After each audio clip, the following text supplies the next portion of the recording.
Welcome to Pew Pew Bang, a video game podcast that's also a slumber party. We're talking games, we're sharing stories, and dishing out life advice. My name is Kelsey Lewin, and joining me we've got Janet Garcia. Hello. Haley Maclean.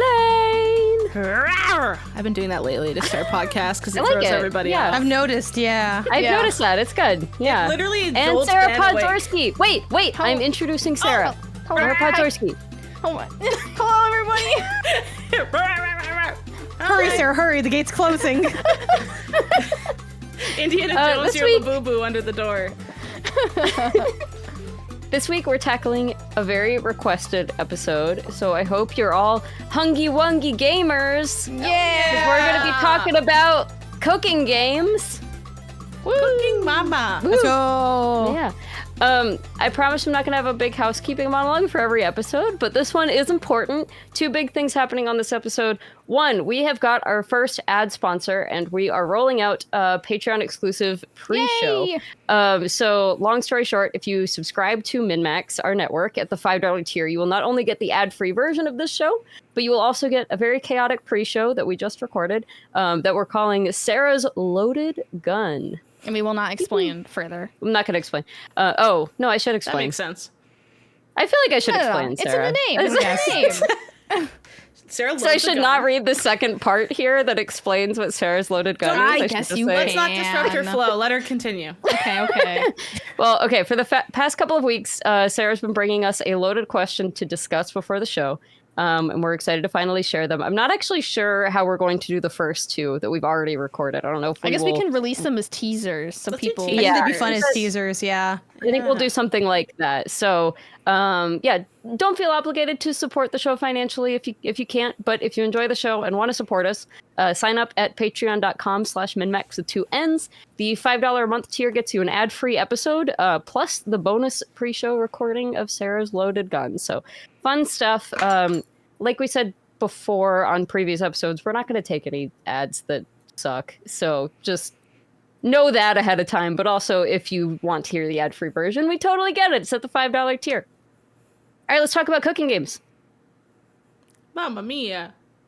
Okay, I have a question about cooking games. So I am not someone who has historically liked cooking games that much. But I also don't know that I believe cooking games to be a genre. I feel like it's kind of like a wrapper that you put on other genres. Like most cooking games are either like a management sim kind of thing that it just is about food, or I guess I don't know what you would call like literally cooking mama. I guess maybe that. It's just a collection of mini games though that's like food themed, right? Like yeah, I was thinking about this and I came to like the same conclusion as Kelsey, where it's like you have cooking is the game, cooking is the mechanic, you have Venba, you have cooking mama.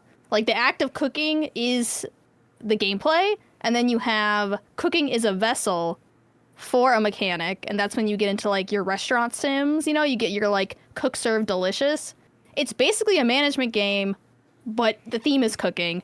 And then you have the cooking is some like underbaked mechanic in a bigger game, where then you have like your Stardew Valleys, you have like the Sims, like you have other games where it's a minor mechanic, but then it's like you can split that one into like, are you cooking for the bonuses? Like, do you need to cook, or are you cooking for like survival in like a Minecraft situation?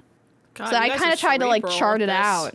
Oh gosh, I was like, yeah, Haley, food. we brought our big brains to this Haley, discussion. Okay, where's yours? Sweet rolls in Wait, we're all wearing skirts today? Nobody told me. God damn it. I mean, I think I'm kind of splitting the difference between the two of you. I think cooking is a genre. I just think it's one of the rare genres that cannot stand on its own for mechanical explanation. So by that, I mean, we have platformer where it's like you're jumping. Other stuff happens, but the jumping is kind of the core part of a platformer.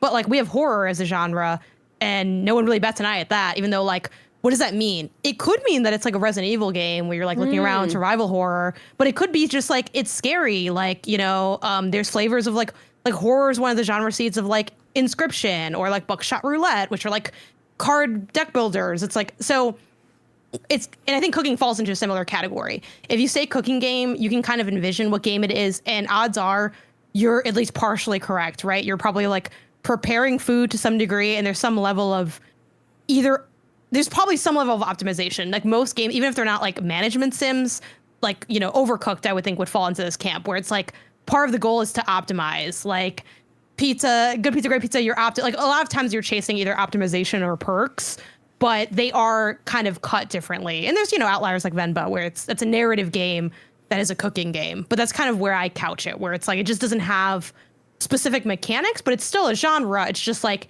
not as informative as, you know, platformer is, or a first-person shooter or something like that. It's like a subcategory. You could have a platformer cooking game. What's that pizza? Wasn't that pizza platformer? Pizza Bandit or Pizza? Not Pizza Bandit. The Pizza Mouse one? What is it, like Pizza? Wasn't it like a Pizza Rat? The indie game? The indie game? Yeah. The one where you're running around and there's... Am I hallucinating this game? Pizza? No, I played that. It was fine. But there's also another one that's like Pizza Tower. It's like a Wario. Yeah, Pizza Tower. Yeah, but that's not cooking. That's not cooking game though, right? You're just running around. Yeah, it's just a Wario game. Yeah. It's just called pizza. It's just pizza. It's just a pizza. Yeah, they scammed me. No, I'm just kidding. Yeah. Yeah, it's more like it's like a Wario game, but with pizza. But I feel like someone make a cooking platforming game. In this instance, to play devil's advocate for Pizza Tower, he collects up the little ingredients, and at the end, he makes a little pizza. Is that not cooking?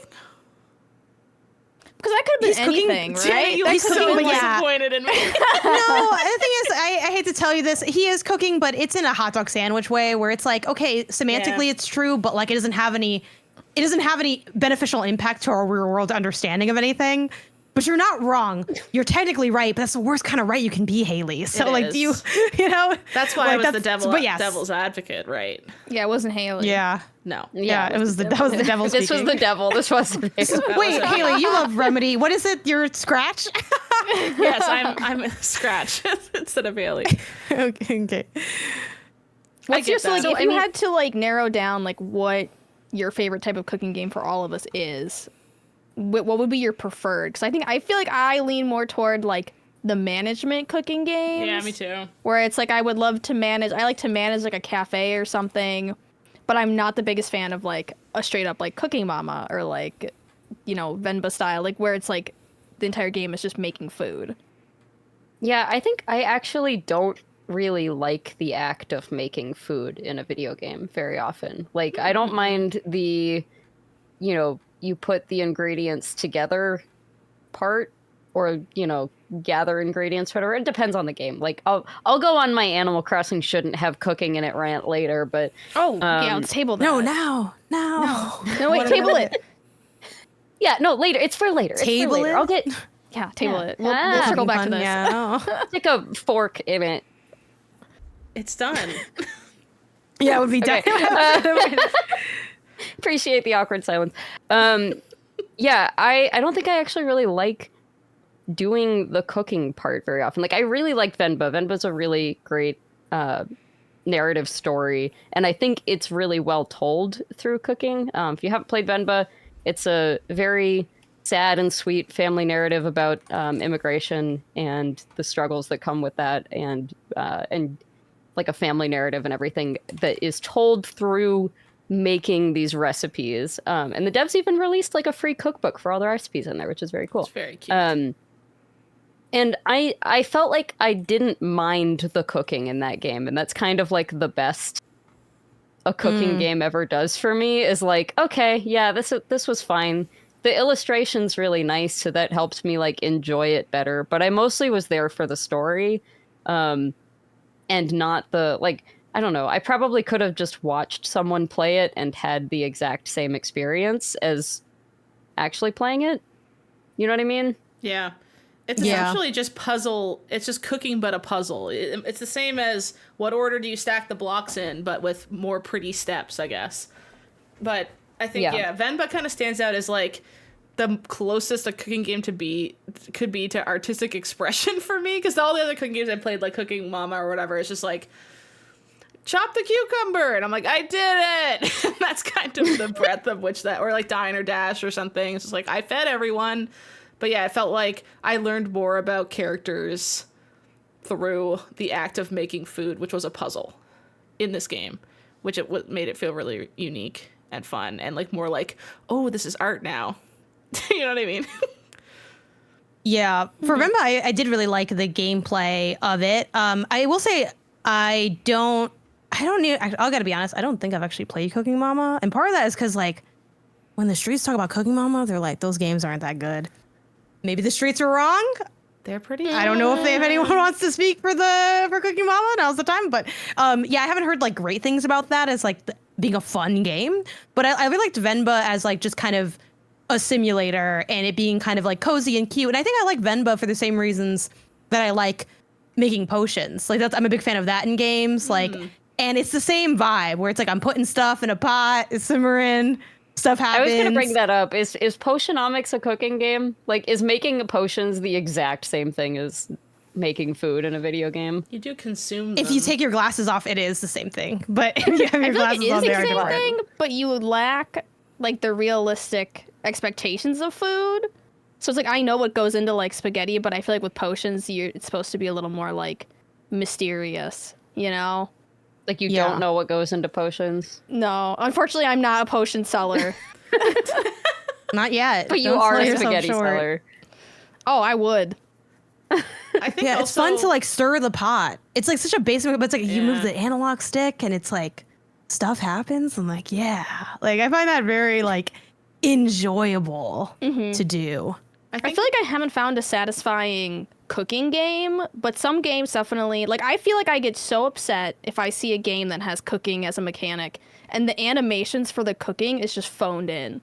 Like if it's got an apple in it, I want to see that apple, okay? Like if it's got something in, like if you're like boiling it, I want to see it boiled. I hate when they do like the brown goo effect where they just like brown goo in the pot. Yeah, and then they're just like slapping it around and then it comes out as a food or whatever. Yeah. Yeah.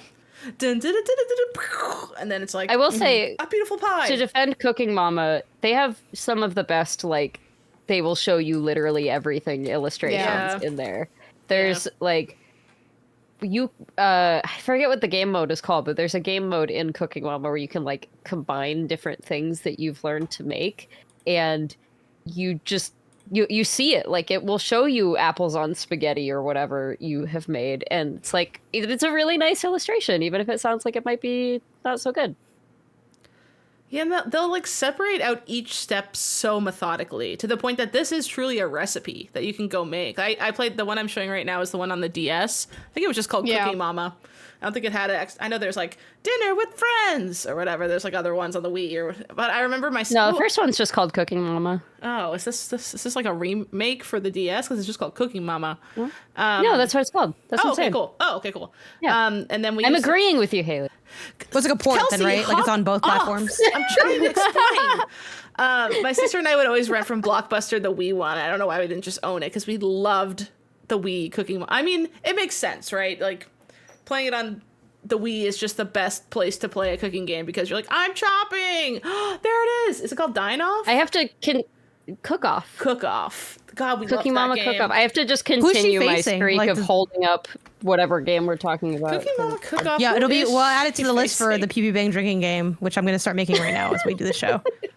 Oh, this game's 4 hours long. That's amazing. This was so fun. I never played this one, which is funny because I own it. But I feel like, and tell me if I'm wrong, the Wiimote would be incredibly frustrating to use for this as opposed to the touchscreen. Like they faked it. Like there for every like you can kind of see on the screen for every one move the Wiimote, there was 4 just press a button. So you're like, I'm rolling the pierogi, but you're really just like B. But you do go once to pull the dough back. And chopping was always like the simple moves like chop chop chop, like those always just like you just waggled it. And it would just be like, you did it! And, you know, if you can't go too fast, there was some kind of skill to it. If you went too fast, it'd be like, she would cry and be like, no, and everything would get messed up. She'd cry? She'd be like, no. She always had a cute voice. What did she say? She's like, you messed up! Or she just always had a little phrase or something. And she'd go, you didn't do it! And, but like, right now it looks kind of goopy, but doesn't this do what you want, Sarah? Of like, this isn't phoned in. They have there's like a pile of filling, and it gets smaller with each time she grabs it. I will help you. Yeah. She says. Try harder. I will help you. But they kind of cheesed it where it didn't need to be like when I was playing the Hannah Montana game, for example, like that game was not optimized. It was just like they're like wave it this specific way, and the Wii just wasn't sophisticated enough to recognize it very well. So it was always like wrong. Where this one, it was more just point and click / sometimes choppy. Yeah, I feel like this definitely was probably better on the DS. Probably. As I'm watching this person struggle to pull their should you be grabbing dumplings out of boiling with your hand oil like that with your hands? Well, that feels they're coming out feels beautiful, like so seems like it. They do look really good. Nice golden brown color on those. You could the control thing the I oven. do wish Drop stuff Cooking into Mama the pot of oil super high. Oh, that one's burning. Oh no, there's a blackened one. Oh, they really screwed up. Okay. I do be wish pissed. I mean Try you harder. said that like it's detailed enough that you could just make these dishes, but I don't think it gives measurements, right? It's just No. like It'll here's be- a small cup of flour, here's a small receptacle of sugar or whatever. Yeah. The bowls So, would just I be don't like think a Receptacle bowl. of sugar is insane. Well, I so was saying precise. cup, and then I was like, well, that is a measurement, so receptacle. yeah, I feel It's you, not I a feel you. measurement. Garbage man.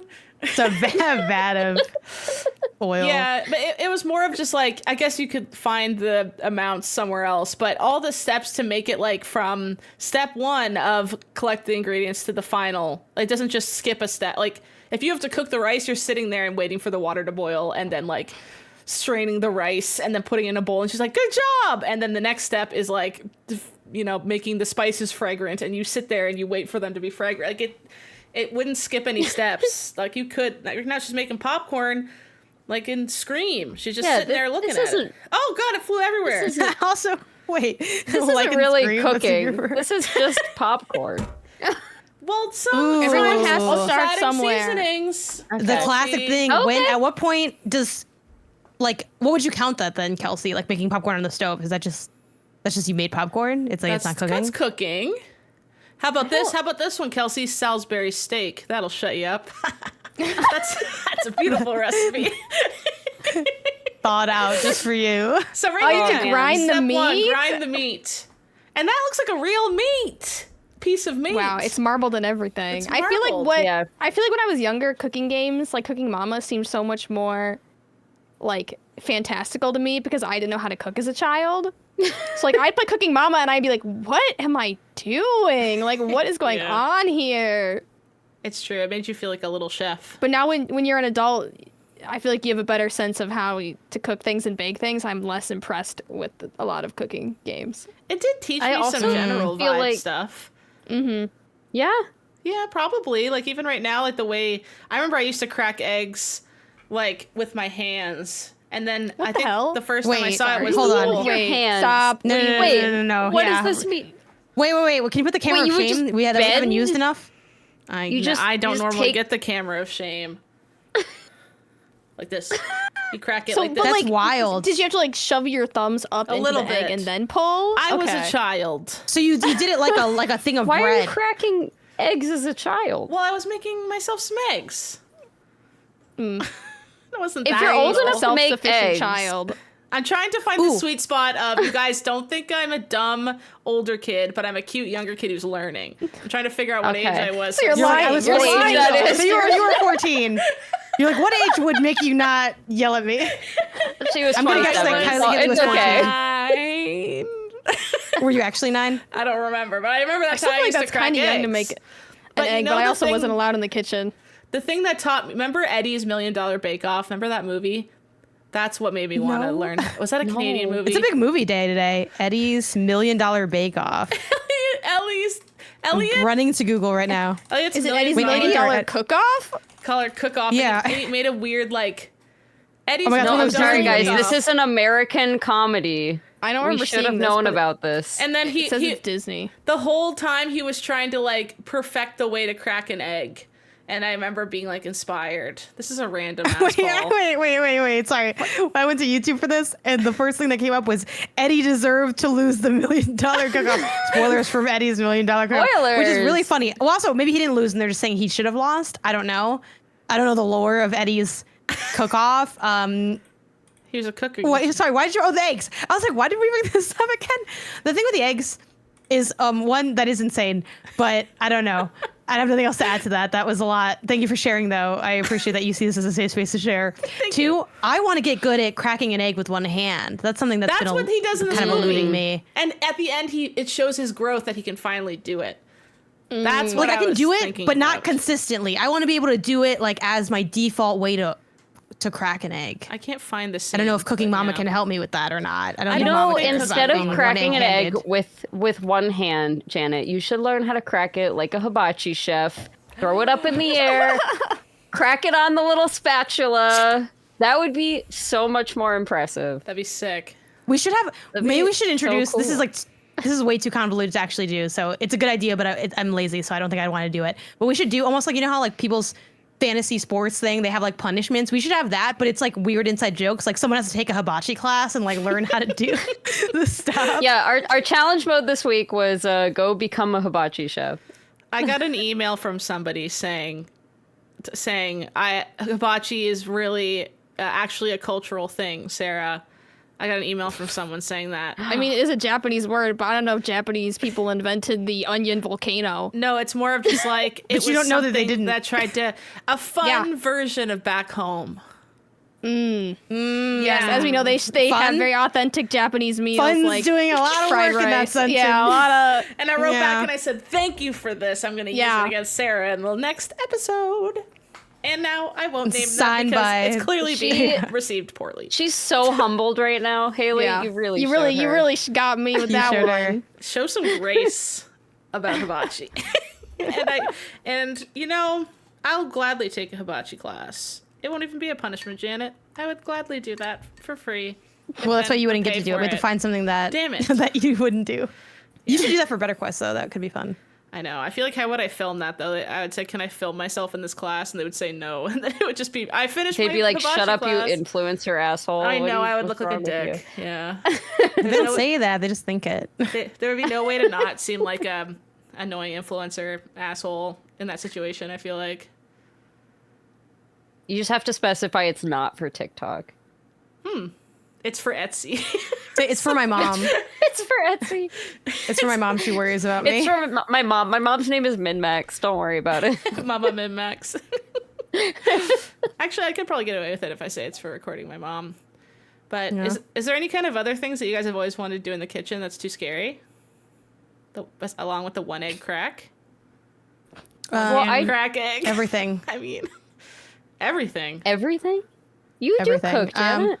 Yeah. Yeah, but only a little bit. And I'm kind of like, I don't really cook a lot these days. Isaiah makes most of our food, almost all of our food. I do very like little at this point, which I think is Shout out totally. to Isaiah's breakfast sandwiches. Yes, you've had the sandwiches firsthand. But the fact that like I'll talk to Isaiah about cooking and he's like, I don't see it as like a chore or something that's stressful. And I'm like, yeah, you should have this task because I see it as like I'm marking out my whole afternoon if I have to cook a meal. I'm like, okay, Me too. we're gonna have to like prep everything. It's like I'm going to war when I have to make like a meal. Obviously, if it's something really simple, it's pretty chill. Like just like I made myself an egg sandwich today. That's fine. It's like one pan's out.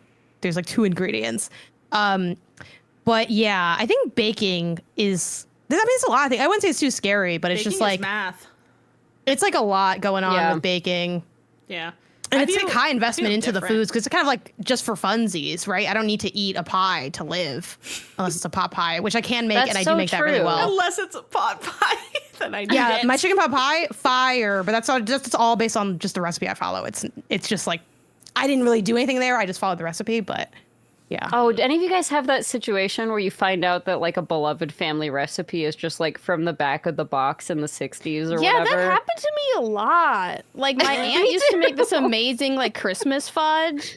And I'm like, oh my Nice. God, can you give me her amazing Christmas fudge recipe? And then I get this like printout from like, it wasn't like Walmart, but it was like a Walmart. The vibes it gave me was like Walmart adjacent for whatever reason of a cooking site. And I'm like, what do you Kmart? mean this wasn't like, yeah, made with love? And then I was like, Mom, what's your chocolate chip cookie recipe?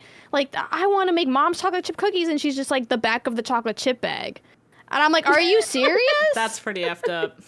Because like They I had heat do back there though. Those cookies come out great. I do like a bunch. I do ever since I found like good places to get recipes from. I feel like my baking has increased like exponentially.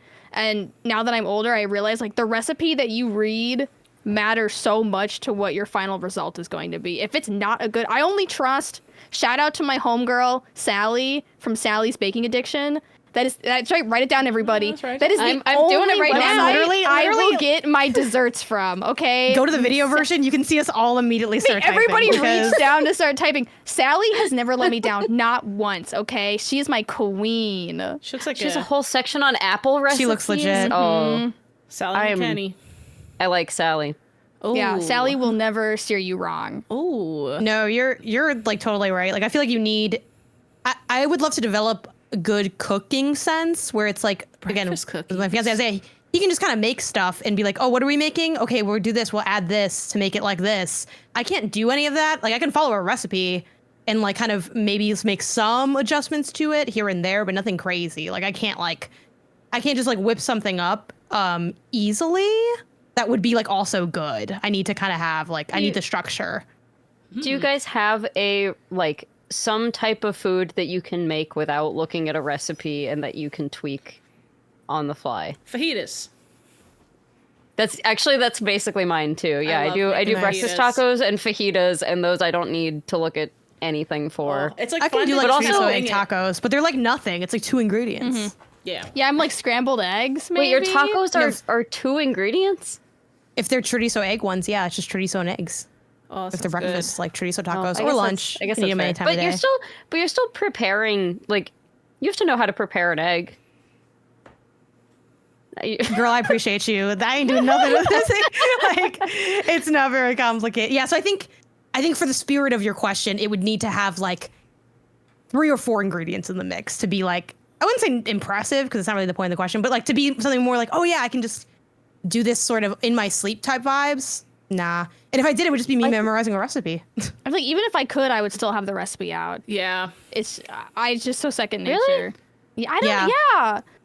I guess If all my I cook devices a lot of died, I'd things- starve.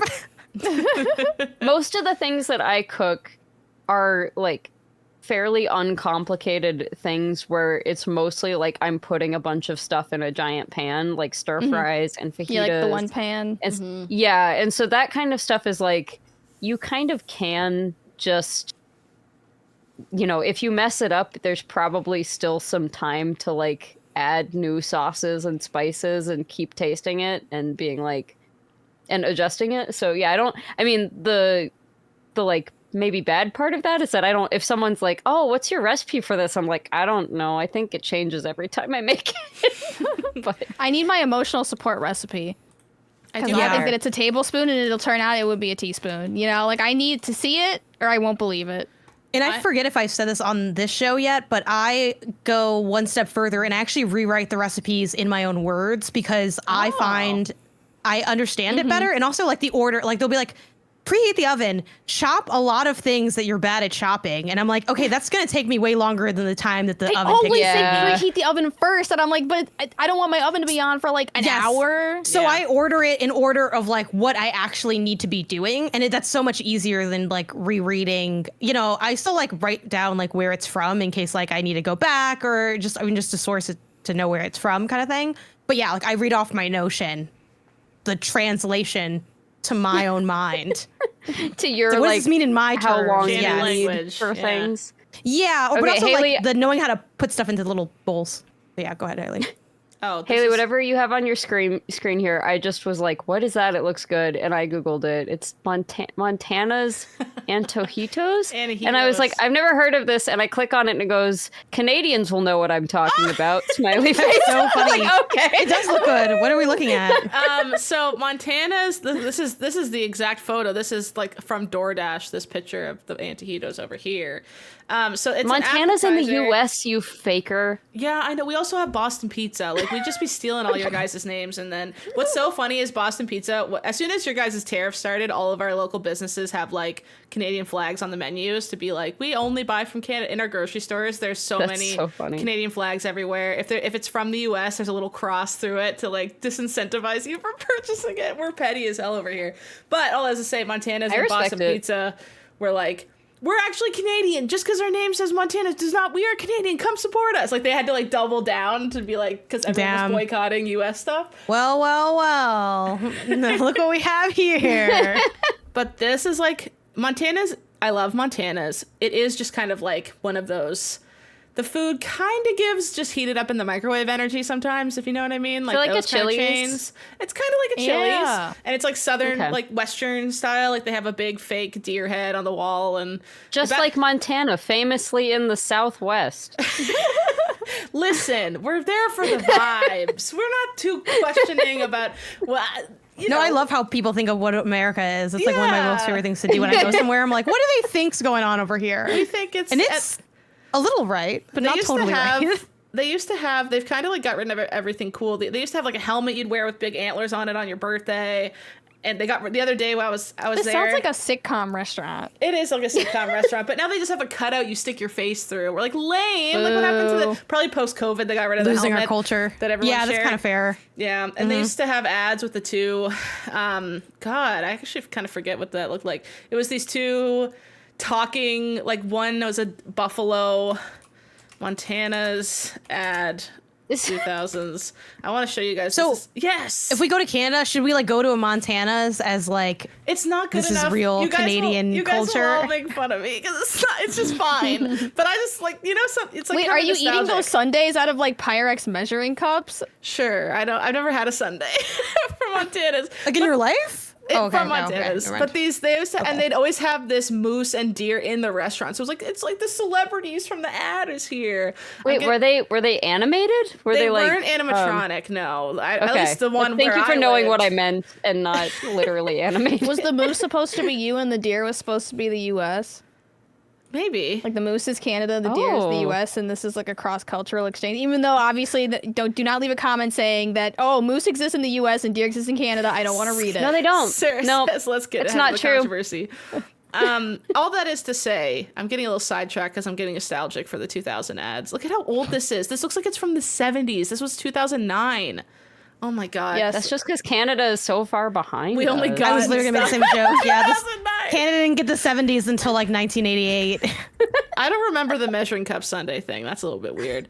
But antojitos are so effing fire here. And I used to, probably the first time that I realized that I fell in love with my partner, it was during when we were ordering antojitos. Like that's how it, because my old That's boyfriend really and I used to get antojitos all the time and go to Montana's when we were like teens. And so like, I remember my partner and I were dating for like 6-ish months, and he knew the antojito story. It was kind of like a joke at this point. And we sat down, and for the first time they had beefed up antojitos on the menu. It was like the first time they've ever changed antojitos. He's like, oh my Beefed up antiques. how apropos, like let's order them, it's like a new thing. And so we ordered them, and he's like, how are they? I was like, the old ones taste better. And then he got really sad. I was like, what's wrong? He's like, I'm the beefed up antojitos. And I just remember cry laughing and be like, I like him. I just remember it's like the first time I really thought that. I was like, oh, this guy is gonna stick around, I think. This is so funny. All that is to say, they're very blended into my life, these antojitos. So it's become almost like a meme that this is the appetizer I bring whenever we're having like a group party or whatever, and I've mastered the recipe because I've done it like 12 times at least. What is it? 12 to 15. It's so You need easy. to tell us what it is. It's essentially just you get like a pita, like a wrap like you would do for like a pita sandwich or something, right? And you, in a separate bowl, I take cream cheese, a little bit of sour cream because then it's not too thick, and then in Montana's, they just do onions and peppers, but I'd be doing like 2 types of onions, 3 colors of peppers, and jalapenos, and then I put like hot sauce in there too, chives, and I like really like fully loaded that shit in there. And then you just layer it onto it, and then you swirl it up, and you cut it into pinwheels. And it's also very specific that they be on an angle, because then the dippage is better. It's just more fun to dip. And then when in the sour cream, you put a little dollop of pesto in the middle. I don't think it does much, but it changes. It elevates. Garnish. It elevates. And like I walk into the party with my Tupperware, and all my friends go antojito. Like it's just like become like that sort of thing. And because I've cooked it so many times, I'll be like, this time I'm gonna chuck in some paprika. Like you know what I mean? I get a little silly with it. So now See, it's that's like, so fun. Like fun. I can't manipulate anything because I'm like, this is above my pay grade. I need to just play the hits over here on the recipe. That's fair. That's like the only recipe I've ever done that for. Everything else, I'm just like, wings I heated up. Here you guys go. But antojitos are special. I do want to try this. This looks very good. They're really easy to make. You literally just, like if you have some wraps and cream cheese and onions, And the other thing is I feel like I'm so really bad good at cheese. wrapping stuff where it's held together properly. But it's like a pinwheel. It's like You just like roll it and then it's like, and then you cut it like a pinwheel style. Does that make sense? Like, well, maybe when I read the recipe, it'll make sense. Yeah. Again, I need to read the recipe. I'm nothing without my sacred text.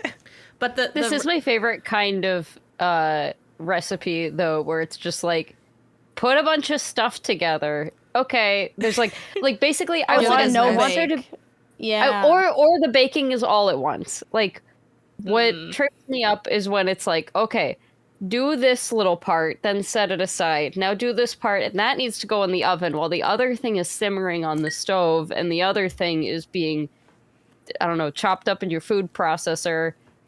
I don't even have a food processor, but aren't those like that's the worst when they like start calling in stuff you don't even have. I'm like, yes, I start Googling like, I don't have a food processor. What do I do?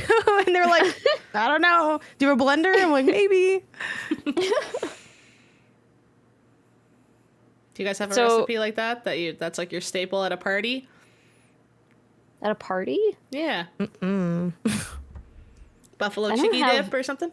Friends, Haley. Oh God. That's not the only things I do regularly is I have cheddar biscuits that I make for holidays. I have like the Red Lobster ones. Yeah. Like basically, I really wanted Red Lobster biscuit, and I was like, I'm just gonna make my own. I don't want to have to go to Red Lobster.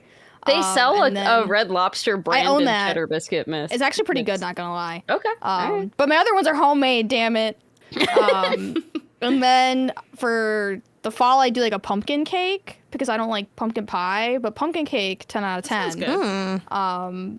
But yeah, I don't know. I've gotten really into like bread making. Yeah, you mentioned that. In like a semi. Oh, like it's just like I feel compelled to make bread. I don't know if it's something about turning 30, but I have a bread baking compulsion. Do you have one of those machines? The millennial urge to bake bread. No, I do, but like the bread that came out of it, I didn't like. Oh no! Isn't it? There's those ones now that you just put the ingredients in and it mixes it and bakes it and everything for you. Yeah, bread maker. This is the future. Bread maker. That's what it's called. I thought it would have a fancy name. Making bread? It's literally called a bread maker. I thought it'd be called like the Bread 250 1.0 or something fancy. No, and they've had them for a while. Oh. Like I remember my grandparents had a bread maker. But yeah, I don't like the breads that come out of that because like mine used like, not like, what is it called? Like the powdery milk in it, where it's like a milk powder, and it's just like, just make your own bread. Are you like a sourdough starter girly? Yeah, I did. Yeah. I consider it like, it's like an illness, right? Like you start making bread and then all of a sudden you have a sourdough starter in your home and now I have to feed it and take care of it. What do you have to do with it? I have to feed it. With what? Like, you have to. It's like a monster. It's like a monster. It's like a child in your home. And if you want to bake with it, you have to I have it here. Oh my God, get your sourdough starter. Wait, she's going to go get her sourdough starter? Yeah. I don't really know anything about bread. Celebrity science. It's a little sad right now. Oh. But this is my sourdough starter. Yeah, it's like a science situation. Its name is Lou after the Death Stranding baby. Because it's my baby. Okay. Is this common? People name their sourdough starter? Yeah, usually this you has name become it. a thing. And then like some people like split up their dough and share it to like make the dough more complex. Somebody gave me their sourdough starter. Because you kind of have to, and then you like breed it? Scratch. Yeah, you like breed it. You breed it. Well, I mean, you split it. It's all bacteria. You're breeding it, you sicko. I'm not breeding it, but I need to feed breading it. What do you feed it? See, now this is where spreading it. No, Cooking flour. Horror game. Flour. There's an idea right here. It's right in front of us. Yeah, you feed it with flour and water, and then it grows. You have to do that like slowly. Like I couldn't just dump a bunch of flour. That's like the size. No, you have to do like a very specific ratio to it. And you also have to throw some of it out. This is where I got like really mad. And you have to like put it on a spoon and like act like it's an airplane and be like, here comes the flour, open up. But why does it have to be so slow? Because you can't rush the growth. But like when I go to the bakery, there's sourdough everywhere. So what are they doing so fast? I mean, they're a bakery, Haley. Do they have probably like bake sourdough every day? Those jars ready to go for the They probably have a giant tub of it. A tub. But I don't need that much sourdough. I'm one woman. Why aren't you commercializing this? Yeah, why are you commercializing enterprise? your experience? Make all your hobbies money. Is there a video game where you make bread? That's a fantastic question, Kelsey. I will be looking at I that. can't Not like think of directly. I'm sure there's Like, cooking games where you make like bread. Like I think in Lemon Cake you make bread. I'm pretty sure. That's one But of do you the like treats. make bread, or is it just like I have wheat? It must be and I bread put and it, other now things. Yeah, no, now it's not like bread. hyper simmed. I think the closest thing to making bread in a video game you get is like I have never actually played these games, but the intense brewery simulators that have you like doing stuff with like the hops and like all of that and the barley. Yeah. That's like kind of bread vibes, but it's not like what Sarah's doing. I'm sure maybe something somewhere did, but not that I know of. Haley's showing the video game I Am Bread, which is definitely not how you make bread. It's making me really smile for some reason. When we're talking about there is something to it, right? Is this a cooking game because you play as bread? Are you impersonating me being a devil's advocate? Oh yeah, well, earlier? you're trying to like toast yourself, it could right? be anyone, Haley. It's not all about you. Yeah, you're trying You're to like toast trying yourself. Yeah, The bread that's a good yearns to be concept. toast.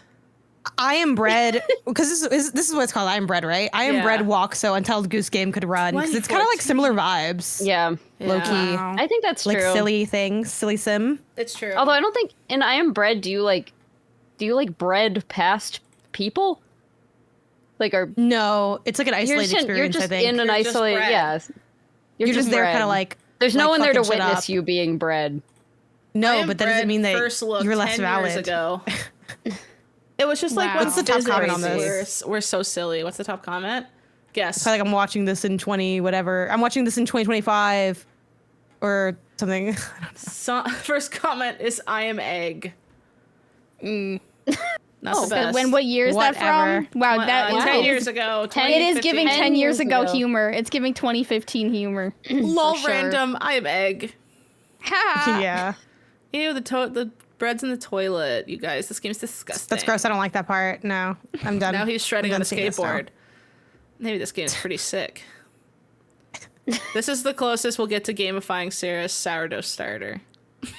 It was a lie. Ew, it's wiggling. Turn it off. I'll turn it off. Turn it off. I don't want to see it anymore. Turn it off. Thank you. Get it. Stop it. That's too far. I am bad gameplay. I mean, I was going to ask the question, are there any cooking games that aren't cozy? I think I Am Bread, but I don't think I Am Bread's a cooking game. So are there any cooking games that aren't cozy? I haven't played Cooking the- Simulator, which I feel like was the most accurate cooking game I played. But it was not cozy. It was like you ran a restaurant and like orders would come in and you would have to make them. Like very accurate. Like you'd That's have to like put your stressful. meat on the stove and make sure it didn't burn while you prep your other ingredients, while you get the plate, while you do everything else, and then you scale up by getting new recipes. And you could see like the internal temperature of everything, so you had to bake it within a certain range. Get the right plate. And it was fun, but it was like, it was stressful, you know? I feel like it was less about the cozy cooking and more about like running and operating your own kitchen.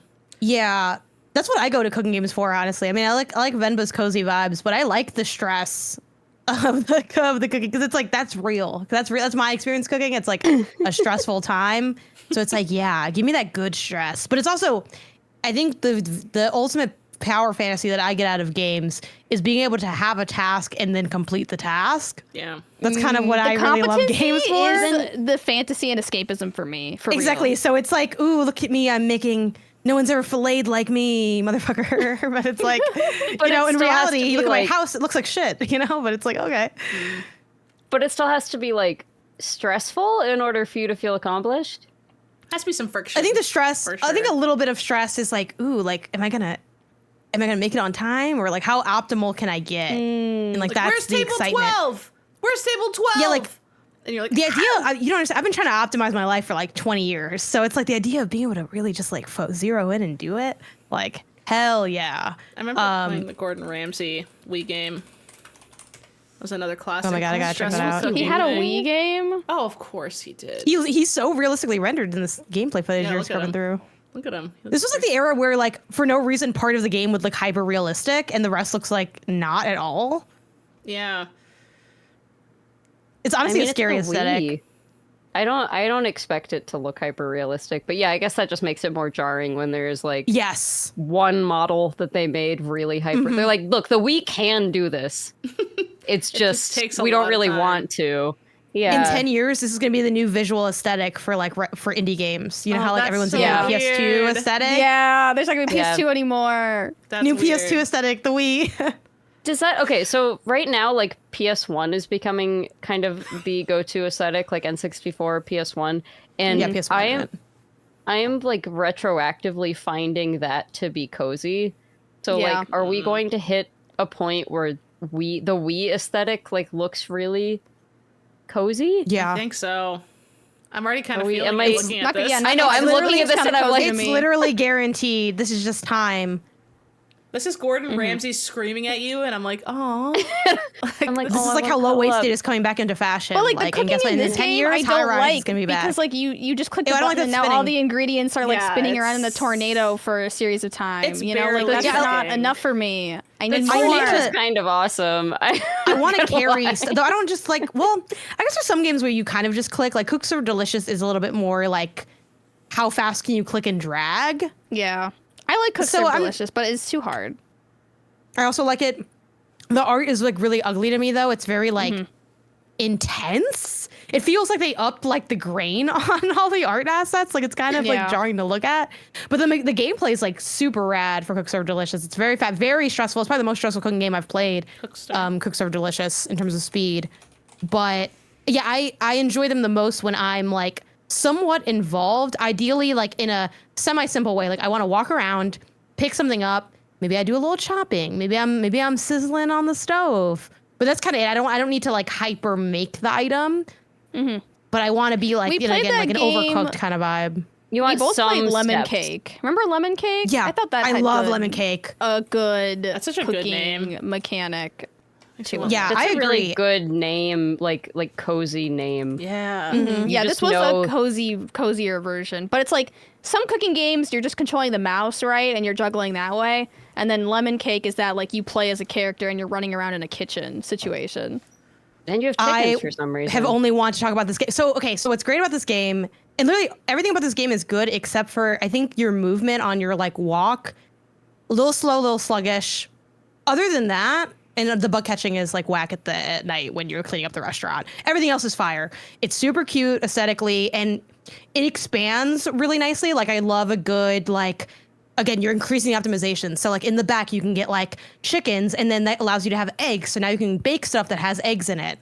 So it's like cool. Or you have like a cow and it's okay, now you can have like these types of milks or like you can get like a blueberry bush or a tree. I don't know how the fuck blueberries are made. It's like, and then you get blueberries now. It's like, oh, but you got to water it. Oh, okay. You get like a better water. Oh, a sprinkler system. It's like, okay, now we're like constantly like, it's like a really fun version of moving the goalpost because you still have your main goalpost, which is like you're trying to serve customers as quickly as you can so that you can get more customers, make more money, number go up. But it's like so cute. And you have like spots that you can like pay to unlock dishes that sit in the window so people can like pick up stuff if you can't serve them. You can like get more tables. You can get like a staff. You can get like pets, like cats that people can come in and adopt and hang out. And you have like a cat cafe.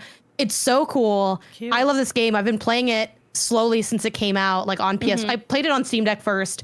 Then it came to PS5 with even like a physical copy. I got the physical copy and I'm slowly grinding my way towards the platinum, which is like, it is honestly a very grindy Wow. platinum, You but I love don't it. care because it's like a great game. I love this game. I think if you like cooking games, cute, cozy games, it's kind of a must play despite, again, a couple gripes. Like critically, I'd probably give it, if I'm being honest, it's probably like a 7 out of 10. It's a good video game.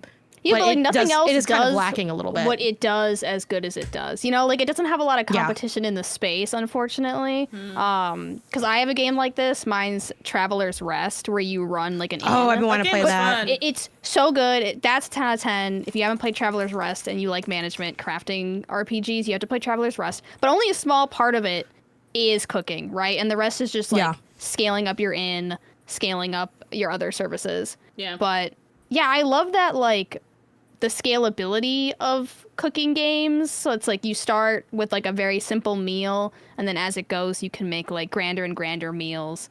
Yeah. Bonus points if they let you also farm your food Yeah. and stuff like Yeah. that versus ordering it. It's like, I don't know.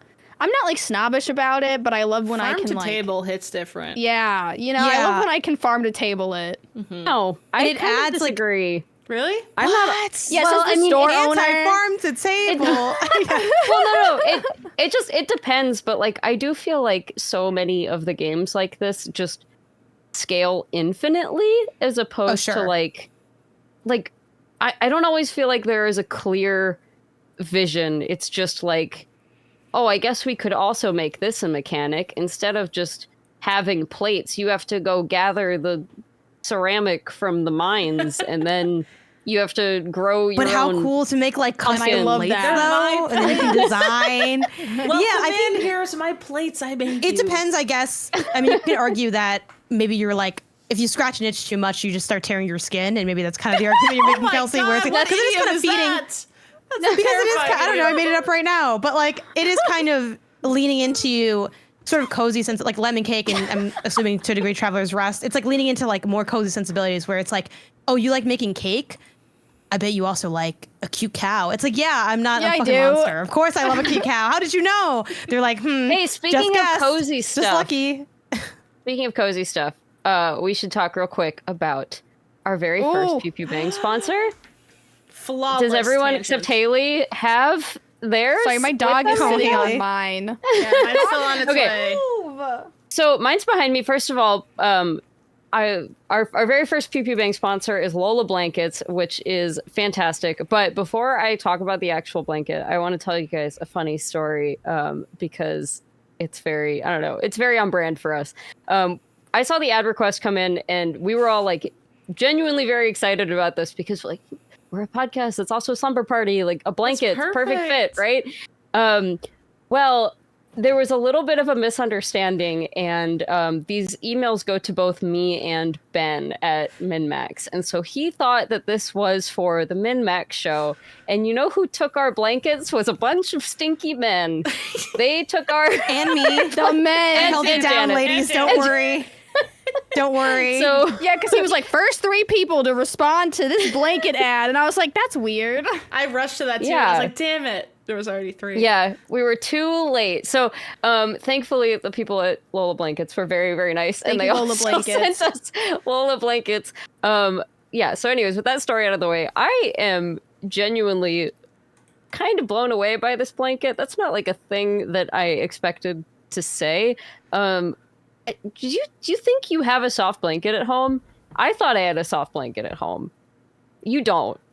This is a soft blanket. Like so this, I'm literally I'm like our indescribable. listeners. I'm like our listeners. I haven't felt this yet. Take me on a sense. Have you ever wondered like what a chinchilla feels like? Yeah. This is what I feel like a chinchilla feels like. I've never touched one though. But if I And look all at three it, of us- this is the same. all 3 of us have a story about our animals going nuts trying to steal this thing, because even the animals realize that this is the greatest blanket of all time. Poggers refuses all other blankets now. He only wants the Lola blanket. He's had the taste of the good life, and he's not going back. Yeah, this brand was new to me, but I was like, yeah, hey, soft blanket, that's gonna be cool, right?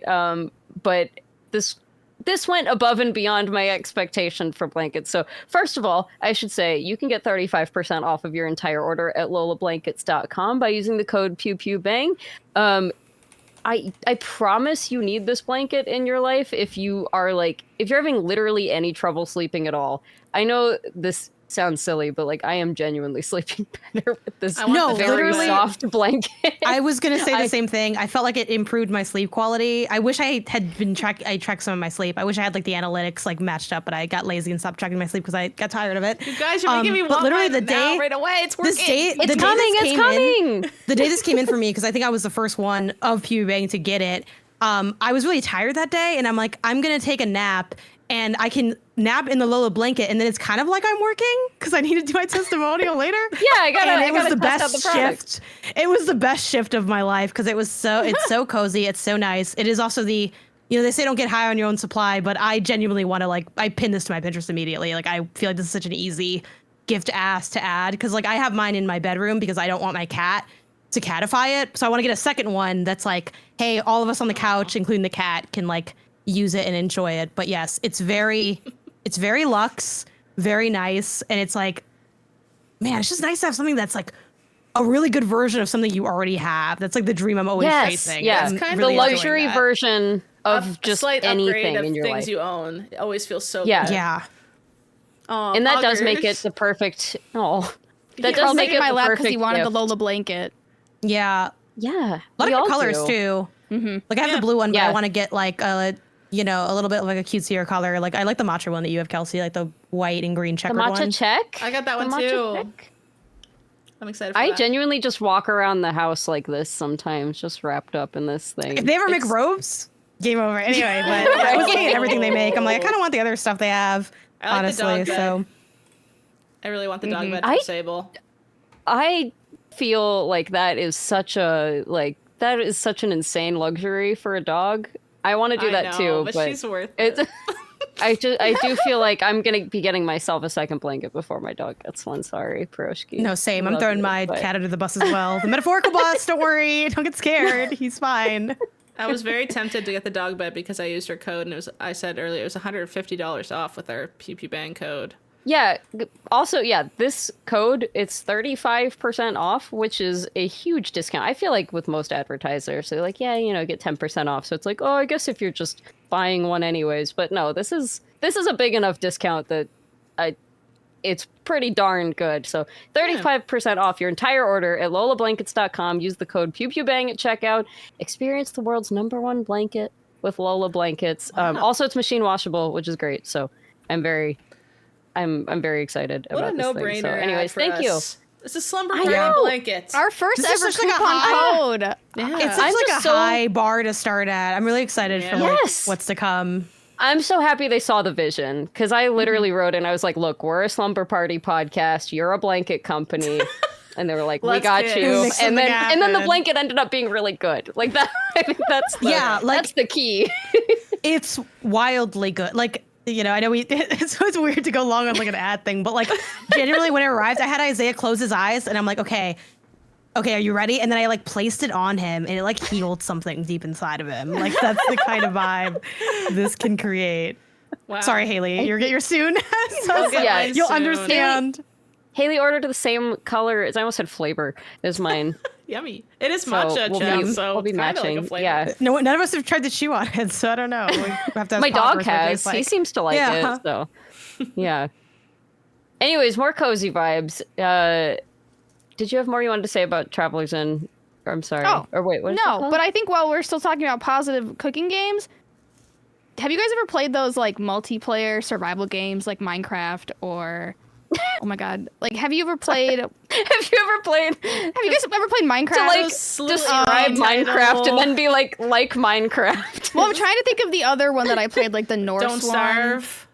Oh, the one that Ben was obsessed with? Yeah. Oh, Valheim? Viking something? Valheim. Thank you. Okay, so like I love to play those games with my friends, but whenever I play those games, I always end up being the one that like manages the food and That's is like Yes. cooking. That's Me too. misogynistic. It is, Me too, but I and it love, is. there's something It about is. it, and I love to do it. Like I feel so useful, you know. Like I make sure that like the farm is kept, our gardens are producing, and then I'm like making all the food and putting it in chests for them to use. It's the logistics. You're the I logistics love a good person. logistical management, and because nobody Yeah. else wants to do it. You know, they're all like, Yeah. That's internalized misogyny, Sarah. I'm really sorry, sorry, to tell you. I didn't realize I should feel ashamed about it. I'll start charging. Sometimes the Wait, thing you do like, I it's have just like ends up being a internalized misogyny? stereotype. Yeah. By trying to make you feel like you have internalized Ooh, misogyny? the Uno Ooh. reverse. No, you're the one with internalized misogyny. No, you are. Shut up. Okay. Ladies, we all have internalized misogyny. That's true. That actually is true, which is sad. But anyway, Yeah. I agree that it's fun to like, I guess, do the kind of cozier elements in games that like have, I don't want to say dynamic as if cozy games can't be dynamic, but it's just like something that is just more, has like a wider range of gameplay and you can kind of like make your own little thing in there. But also like leaning into the existing systems. Yeah. I do find that fun, even though Valheim didn't, like, those games don't really like hit super big for me because I hate the real life logistics of scheduling time to play a video game with someone else. So I'm like, but in theory, it would be my jam. I do love when food has stakes. That is fun. Like, I do love a survival game Yeah. where it's like I have to manage food my has own stakes? life.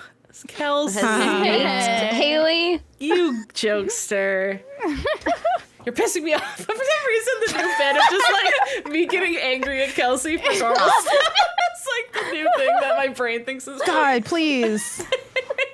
But like it's probably because I yelled at you so much in a Texan accent. So exactly. But like Sarah and I have talked about Grimshire like a ton. But like, and that game isn't really a cooking game, but like, it's very fun in that game where the food is. It's not like I do like cozy games and, you know, oh, in Stardew, I have so much food and I have 10 of everything and I can cook any meal I want. But it's really fun in games where, yeah, like Don't Starve or Minecraft or, you know, Grimshire, especially that newer one. It's just like, oh, food is the currency in this game and it's life or death. And it's then all of a sudden anything you do with food becomes 10 times more exciting. So I do eat apple. Yeah. I don't cook at all in Stardew. Like, I only cook when I have to, and it's such a wasted mechanic. I feel like I should do it more, and then I don't. Yeah, I do think I enjoy cooking in a game where that's like a thing. Yeah, where I guess basically where it's like an important logistical thing as opposed to just like collect all the recipes. It'll restore a couple hearts, but also you could just go to sleep. Hee like you know, it just feels kind of like there's no point. Yeah. It's mostly for, like, I guess I don't like gifting, pointless cooking. Yeah. But then that's just like, you can do that, but also most people have a thing that's just like a flour or an egg or something that they like, and maybe they don't like it as much, but like, okay, that's just one more day of giving them an egg instead of a souffle that I have to go gather all the ingredients I'd rather give them 10 liked eggs than a love souffle. Yes. I'll do that every time because it's just so much easier. And I really I'm surprised how much I love spoilage mechanics where like the food goes bad if you don't turn it into something else. So like both Grimshire and I played cooking. Echoes of Plum Grove, and both of those games, this is the weapons decay of food. But it's like both those games, but the nice thing about the food is like you can turn it into something that won't spoil, right? Like pickling or drying.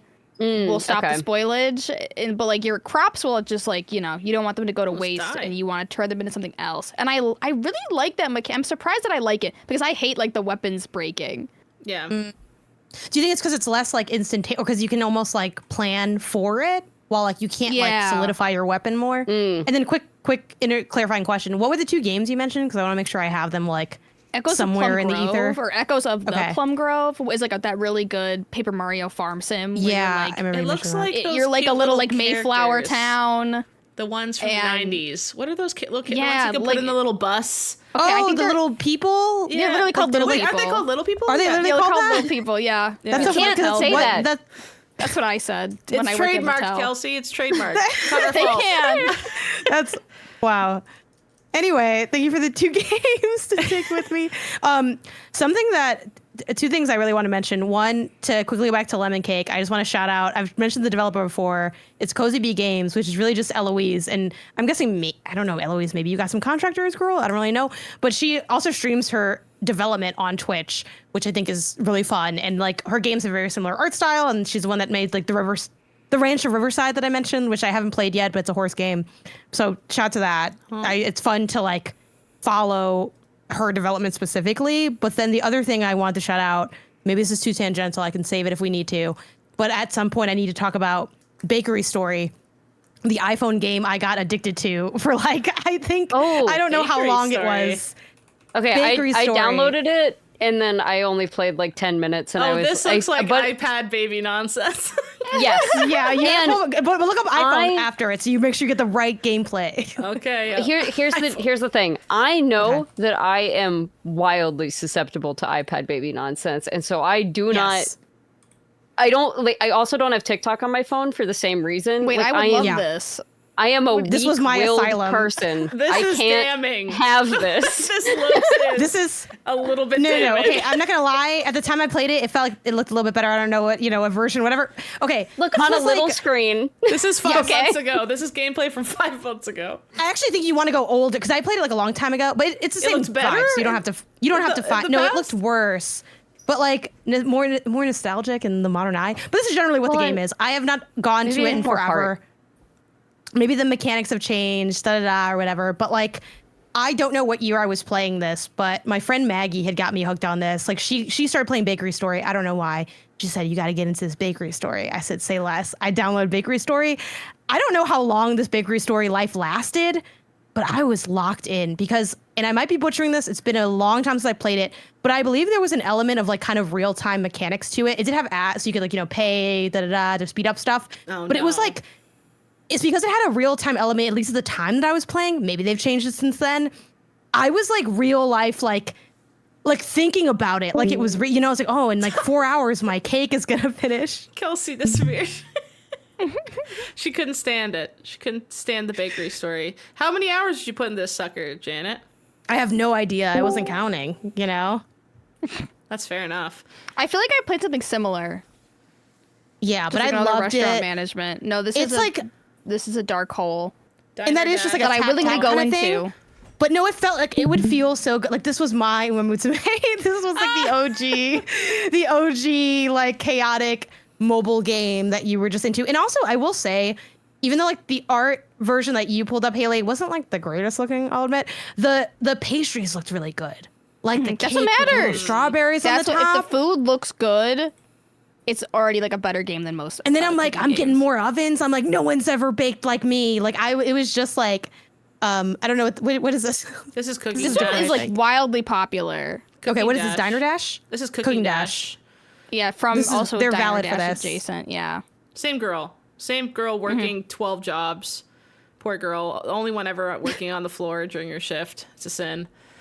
This is in my more this is so modern nostalgic. hooked mobile game is Good Pizza, Great Pizza, which I know they've come out with Good Coffee, Great Coffee. I haven't played the coffee one. I know I'm a fake fan. Whatever. Good Pizza, Great Pizza. I had it on iPad. Then I got it again on Switch. This is like genuinely, I think, one of the best cooking games ever. Good Pizza, Great Pizza. The art style is very appealing. I love the animations. Yeah. Yeah. You use your pour the fingy sauce to on. put You the can sauce upgrade your on. ladle. Very satisfying. I like this. To me, the best part, and Haley, I didn't realize you were a Good Pizza, Great Pizza truther. It's good to meet you. Yes, hello. My favorite part of this game, or at least one of my favorite parts, is the fact that some of the customers' orders are kind of like obfuscated. So like you don't really know what they're ordering. They'll just be like, I want something that's not sausage. It's like, okay, wait, so is it vegetarian or not? And you kind of have to quickly sometimes think on the fly. They're not like complicated word puzzles, but they're just enough to be like, ooh, there's like a surprise happening. There's like little story bits. Like at one point there's like this homeless guy that comes in and you can decide, do you give him pizza for free? Or are you like, no, I don't want to ruin my profit margins. And I'm like, I'm going to give him the pizza.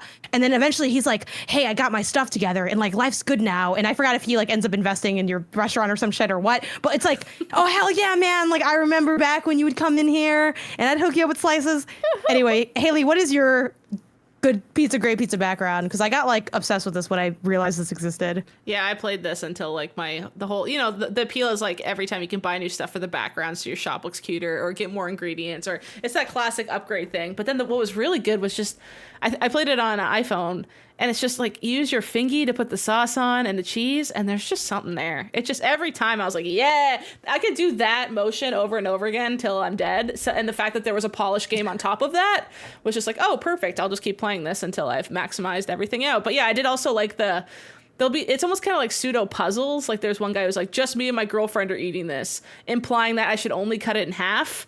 Because like I cut into 6 slices, he's like, that's too many slices. So then I just cut it in half. He's like, perfect. And I'm like, that's stupid, but okay. Like it's just like those kind of silly moments. That's how you eat your pizza when you eat with one other person. Is you're like, I'm not gonna bother cutting this up. Let me just put the whole pizza. And the holiday events for a while had me in a chokehold. When a holiday event dropped, I was like, I'm grinding to get every Christmas decoration I can get as fast as I can get it. Yeah, then you layer the pepperoni, and it like has suggestions for where the pepperoni should go for it to look symmetrical and perfect. But you don't have to listen to that if you don't want. You could just like slap the pepperoni wherever you want. But of course, you want it to look perfect. So when you cut it into 6 slices, there's 3 pepperonis per slice, and it looks beautiful. It's just very satisfying. One of those like they took one good thing and then made a whole game around it, so everything's fun. Yeah, sort of thing. Yeah. Did you do the coffee one yet? No, I never played their coffee one. I want to do the coffee one. I know. I need to play that. It came out like maybe this year, maybe last year newest. Like it's not that old. It's like Good Coffee, Great Coffee or something. They should do The fact that this, the search is but good coffee, it's- great pizza is really funny. That's because I was changing just coffee. Day My search 741 to 750 max level. Oh, good God, I coffee. These almost are the don't real wanna- gamers. These are real gamer hours out here, okay? I almost don't want to see that to spoil like what it would look like finished. Oh you my know? god, it looks so good. Sorry, This I was looks looking at awesome. the Yeah, this does look You have fun. to steam the audio milk. listeners. It looks perfect. It looks like exactly what you've ever wanted. It has Okay, the if you're ice me. cube, and it has ice cubes, and has a little press for the coffee when you put it in the espresso machine, and it has already clean milk steamers set off to the side, ready for the future. Oh yeah. Do you I prefer forgot to what play year- your games on iPad or phone? Because sometimes I feel like iPad's too big and I have to do too I much don't have an movement. iPad. I've never. Oh no, had I an like the iPad. big screen. Oh my god, you would love an iPad. I would. You could I be would real love iPad an baby. You'd be You an would love iPad it. baby. iPad baby would for love it. real. For And then you real. can pretend like, no, I'm going to do art on it. No, I'm not. I'm going to watch Netflix. I wouldn't even on, buy like, a fat an screen. iPad pencil or nothing. I would know I'm just playing it for this kind of stuff 100%. Oh, all the The drinks animations in this so are really cute. beautiful. Yeah. Oh my gosh. I feel forgot like how it's old- really Strawberry in the latte. animations. You know, like that's where cooking games like it's animations Yeah. and how the food looks. Like that's like the two Latte things you have to art. nail. Can you do latte art? You must. Honestly, I'm downloading this tonight because I'm tired of being miserable. I want to be happy again and play Good Pizza, Great Pizza. I was so sad. They had a 10th year anniversary event in LA, but like I couldn't go for some reason, and I wanted to go so bad because I'm like, you don't understand. I love you guys. You could be. I'm like, They you probably guys were serving like pizza. you guys saved my life. And you could have no, been, they like, definitely a had like cool stuff. customer. Oh. No, oh my god, don't even. I feel like these are the games that like we don't get to talk about on like the MinnMax show, right? Like the Good Pizzas, Great Pizzas. Like we have all these like secret games that we love and play in our free time that never come up. Yeah, it's true. I think this would hit the MinnMax show hard if it was like year relevant. You know, I could see Jeff losing his mind to this game. I feel like he's a simulator apologist. I feel like Leo plays these games too. Yeah, It just but I don't know if never it's comes up. optimized enough for Leo. He likes his idle sims more. He does like his idle sims more. That's true. Man, they should make an idle game for sure because I've been getting more into idle games. That could be maybe a topic for later, but I've been getting more into idle games lately, and Cooking they're idle game they're would fun be to great. like try out. You know, Yeah. I think there's a bunch of cooking idle games. Yeah, there's like one where you like run a mini restaurant at the bottom of your screen. Oh my god, I love that. What's it called? maybe I'm I really going want download to. I it. want to work on doing some articles on idle games because I find I've been trying a lot of them, and a lot of them don't quite hit for me. But the ones that do really do. So I've been trying to like hone in on what kind of makes them good, which just sounds kind of weird because they just sit there. It's like, yeah, but how do you sit there? And do I feel Yeah. a connection with what I'm seeing on screen? You know? I feel like the bad thing about idle games is like if they get you, that just means that they're really good at making something addictive and not necessarily like good. There's like an art to No, idle games. idle- Some of them are about trying to get you into a flow state so you can relax. Some of them are monetizing for sure. And it's just like they're just trying to get you to spend $1. Yeah, I'm kind of talking more like desktop idle games than like Okay. whatever. Yeah, just you know, a like little Not like thing. yeah. you click infinitely so that No, your not like brain not like a chemicals clicker, go like up. just Okay. yeah, no. Do those have their place too? I Like probably an should stay idle away from game where those you just for unlock my more own. furniture to decorate a cute space. And it's just Yeah, meant and it to, happens like Okay. automatically over time. Like you just Yeah. set it and forget. Like it's basically like an interactive screensaver, honestly. Yeah. But yeah, maybe we can look more into that some other time. I feel like they need to make a good pizza, great pizza version, but that's like a cake decorator. Oh, That would be really Pastries or good. something. I just really like their art style. I feel like it would. Their art lend is itself very really well good. to that. Wait, I'm having a sudden flashback to some sort of cake decorating game I used to play as a child, but I'm losing the thread. Is it the Easy Bake Oven one for the PC that you have a No. little attachment That's for? your memory. You're confusing with me. Oh right! Oh my that's God, it's my happening memory again. I'm remembering. Oh wait, Oh. I remember Mickey Our memories are Mouse combining. cooking game. Oh my god, it's like Freakier Friday. Was it like I a haven't seen that Barbie yet. game? I hear It's it's giving okay. like Oh, it was this one. browser vibes. Did you guys ever play this? It's like a Mickey My Mouse. Disney Kitchen. Kitchen. I feel like I might have. My Disney Is Kitchen. the Stitch Sandwich No. Stacker game? No, a that cooking was that browser game? game was game. awesome.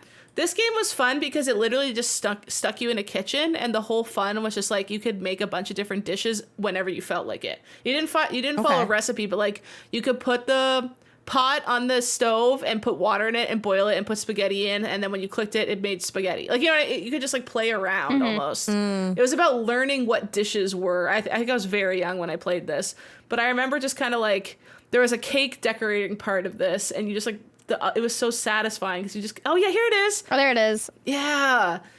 You can make like a lemon cake and like change the flavor and stuff, and then at the end you decorate it and put stuff on. It's very basic, but I've probably clocked out dozens of hours into this, even though all you do is just click things, and it goes like, oh, now the batter's getting mixed, and I would just watch that animation over and over. So fun.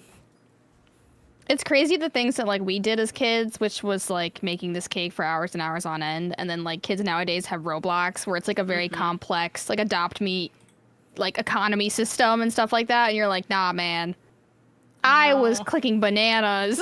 But the most popular Roblox games are like, I mean, minus Dress to Impress, I guess it's a little bit more complicated. They're like so simple, like that garden game where it's like you just plant stuff. You know what I mean? Like they are still like really mechanically simple, but they're more social leaning. Like the children are socializing, and I'm more like rotting in a room, which I think was healthier. I don't know. It's less expensive than Roblox, but oh, what the hell? There was like full recipes with PNGs in them. I don't remember this. See, this is what I mean by like there's something about the like random PNG or hyper realism mixed with like completely like cartoonish graphics. I don't like that. But yeah, no, but like it's unsettling in a way that I kind of like. I don't know. But it's cozy. It's cozy. It kind of gives me a Uncanny Valley vibe a little bit. Yeah. It's like, ooh, I'm afraid, but I'm also like kind of comforted. I don't know. Yeah, this is cool. This is very like detailed. I think it's also part of, I think the fun of games like this is something a lot of games provide, which is like experimentation by way of like combination. I mean, that was like kind of some of like the most fun parts of like Breath of the Wild or Tears of the Kingdom. It's like when I put these different things together, what's going to happen and how does it change? And I feel like that's kind of what it seems like this cooking game is getting into. Yeah, it's just meant to play. You just play with all the items. You don't need to, like, Mickey and Minnie aren't coming over in 5 minutes. Hurry up, cook them something. It's just like, this is a chicken. And they want a pizza with not sausage and not peppers. Like, what are you talking about? Like, oh my God, I'm so drunk. It's just for me and Minnie. They come over. Did you guys play and they eat your food. Did you guys play Nor so or Now? I did play that. One? Play with the food, yeah. How do you spell it? I wasn't that into it. Nour. Nour? Oh, nourish Nour. more love? Well, it's like, I think it's like for nourish, so. Yeah, play with your food. The art is very cute. I would type cute in video game after that. I think. Oh, this one. Yeah. Yeah. I feel like this I'm is not more that of into like physicsy stuff. Yeah, physics. It's not really a game in the traditional sense, and you're not really cooking, but you are playing with food, and the food is very satisfying and weird. But this also does have, I will say, it's not, and this is kind of like what bummed me out about Nor Play With Your Food in a way. Like they do have some like kind of bonus stuff of you can kind of discover almost like kind of hidden achievements, but they didn't have like that much of it, like enough of it to like make me want to continue on the loop. But it was fun when you would do something and they're like, ooh, you got splish splash or something. It's like you poured all the stuff out or something like that. That was cool. But it did lean more into the like, we just want to be like artsy and conceptual and like fun physics and like high resolution. And I'm like, I kind of want a little more structure. And like, we don't really want which I get like that kind of goes against their ethos. I'm like, I don't really want to play with my food. I want to like solve an objective with my food. So I guess like I'm the bitch then. I guess I don't know. Sorry, Nor. My bad. Yeah, that was my vibe with it. It's not my taste in game, but it definitely was interesting. It's making me hungry. Your taste. Now can we unpack and detable the Animal Crossing cooking? Of course. Yes. Situation? Of course. By the way, I have not even played the update that adds cooking because I think it's so stupid. Yes. Okay, so I guess to give context to people, basically one of the last updates that Animal Crossing released for Animal Crossing New Horizon was a cooking/farming update where the different seasons would allow you to farm different crops, and then those crops and the fish and stuff you could turn into meals if you had like cooking furniture objects in your home. And it's kind of a weird update for Animal Crossing where they use the recipe system, because remember, like, Animal Crossing New Horizons is all like, you need your recipe to make your furniture. They took that and then they applied it literally to food items. For literal recipes? Yeah, because they had those like, recipe cards. But it was a weird update for people like Kelsey and I, who are like Animal Crossing veterans. and cooking was never a thing for Animal Crossing. Like it was never part of the gameplay. But it seems very, very, very popular with the younger generation who basically demands cooking in all games. What they did is they turned Animal Crossing into an uninteresting, just like every other game like this kind of game, except I guess there's still animals there, so that's kind of different. But yeah, I mean, I wrote a book on Animal Crossing. Because he has a lot of feelings about New Horizons. You can read all of my opinions in my book. But like, the thing that makes Animal Crossing interesting, because especially the early ones, is a really interesting game because you might, like, it gets lumped in with, like, Harvest Moon and stuff all the time, but it's really, like, it's just cozy. It's nothing like Harvest Moon. Like, you are not, at least in the original Animal Crossing, and slightly less so, but still the case for all of them up until New Horizons, like, you are literally just moving into a community, and you're not like the boss of the community. You're not like the person who is deciding, like, I'm going to terraform this town and change everything about it, and it's all going to be to my aesthetic, and we're only going to have cute kitty cats in my town because I am the boss, and I kick anyone out who's not cute, and they all have to be wearing my designs, and there's flowers everywhere. You know, like, you literally do just learn to, like, live and exist my island. In this community. I'm like, sorry. Yeah. I'm just kidding. I didn't do those things. I was not specious against my villagers. But that's also like what New Horizons is. Like, New Horizons is meant to... The thing that they changed about this game is rather than like, hey, after 15, 20 minutes of playing this game, there's kind of no other things for you to do. Like, you don't get extra achievements or extra things just because you like fished longer that day. I mean, obviously you can, like, you know, your money can go up a little bit, but like, you're not really like doing anything substantial if you just are grinding. Like, what's better is to just be checking in a little bit every day. You have to kind of like learn to make peace with your little part of the world and be like, okay, I can do the reasonable thing, which is like make my house pretty, and I can work hard for my own goals and everything. And New Horizons is just like, you have an iPhone that just tells you to grind infinitely every day, make 100 clam recipes. Like, it's just chores. Like, it's just an infinite grind of chores, and you get to decide what absolutely everything in the world is. And I, like, for some people, that is exactly what they wanted. That's what they've been hoping Animal Crossing would evolve into this whole time, and that's obviously why they did it, is because that's a very popular kind of genre right now. But cooking makes no sense for this game. It's just another, like, chore checklist that doesn't do anything. I mean, having cute items that exist as furniture items or whatever to collect and everything, I'm still down for that. But having to, like, just, I gotta grow my carrots so I can combine it with a fish so that I have this recipe now, and just the infinite slog of chores rather than like, ooh, I wonder, I'll check in today. Let me see what people have today. Oh, only one thing that I need. That's okay. I'll get it tomorrow. Yeah. Or maybe I'll find someone to trade with.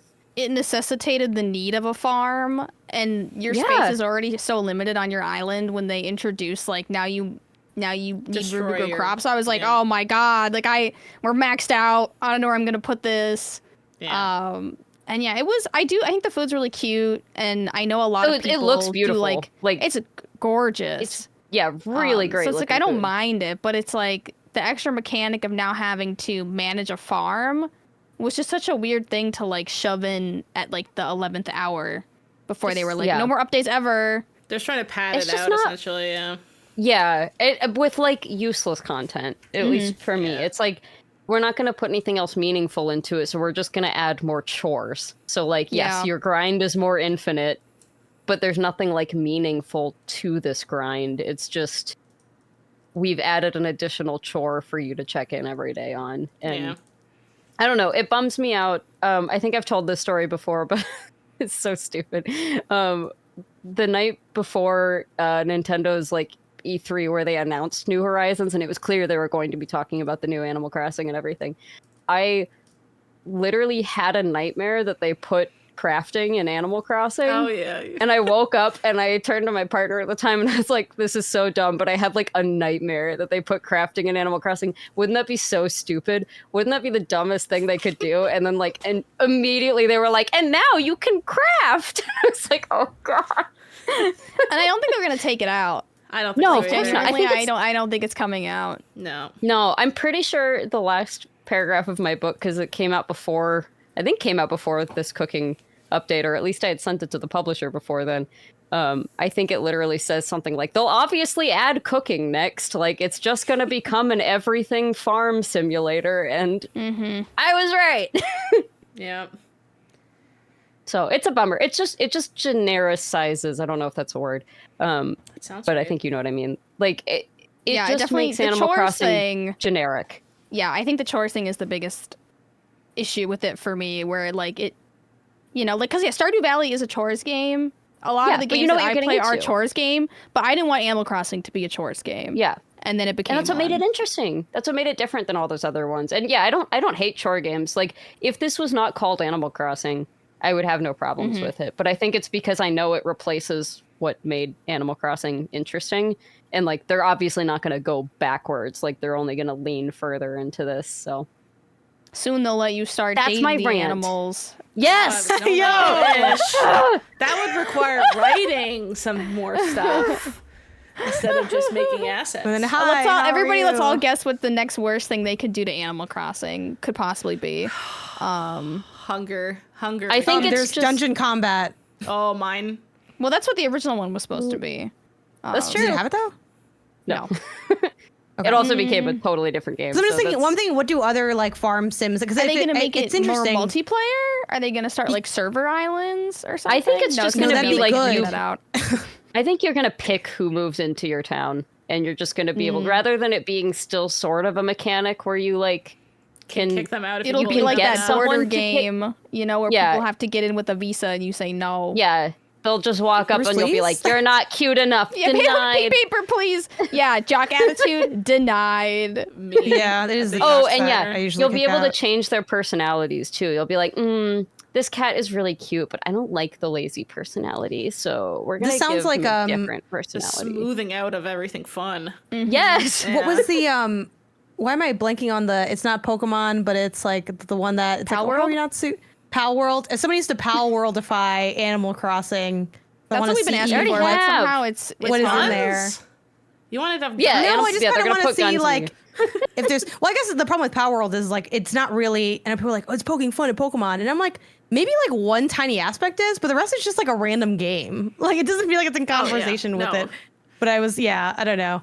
This is the only Animal Crossing I know, which I think is kind of. I don't know how I'd feel going back. I want to go back to the old ones, but I just haven't, I guess, yet. But I wonder if it'd feel too like old compared to I don't know if you can enjoy the first one in the same way now, just because like we don't like we just our world Amazon is Prime too exists. connected.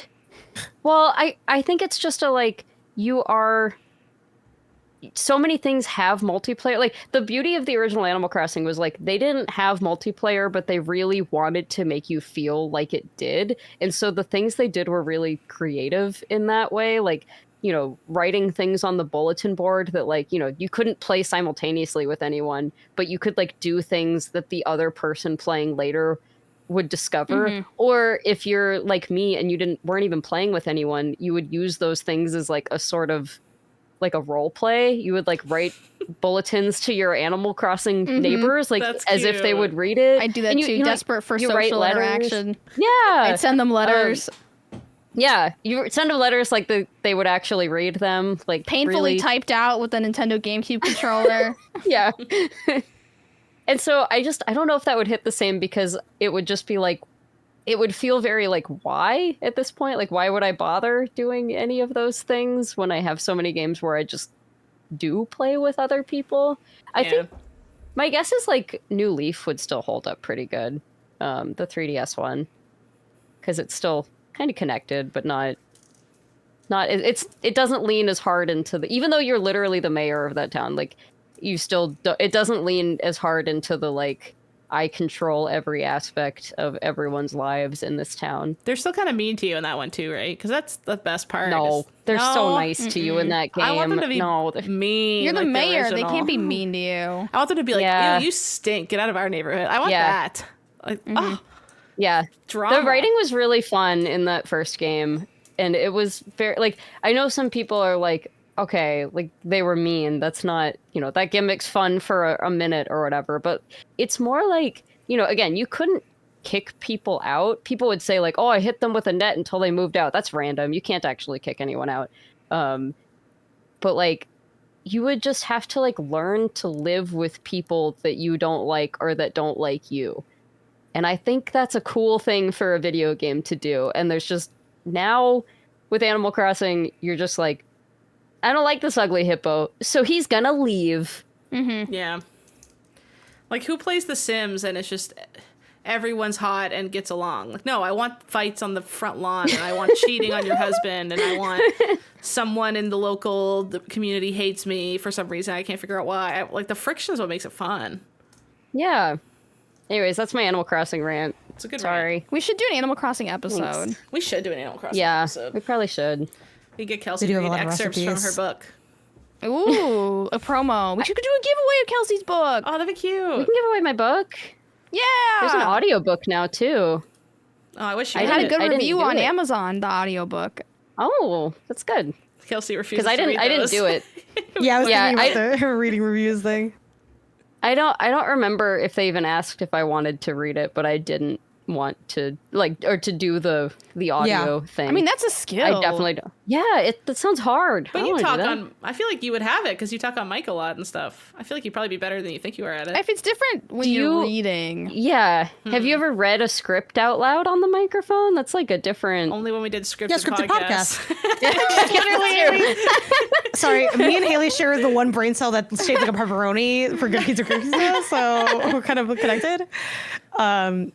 Yeah, and also I like how me and Haley are like, yeah, scripted podcast. Hello, it was a real job. Break. Yeah, that's definitely the same thing. I'm like, some of us were really popping sure. on screen, Kelsey. You have to understand that this was like our big moment. Yeah, maybe Haley had other roles that I guess we won't disclose at the company. I was a baby model.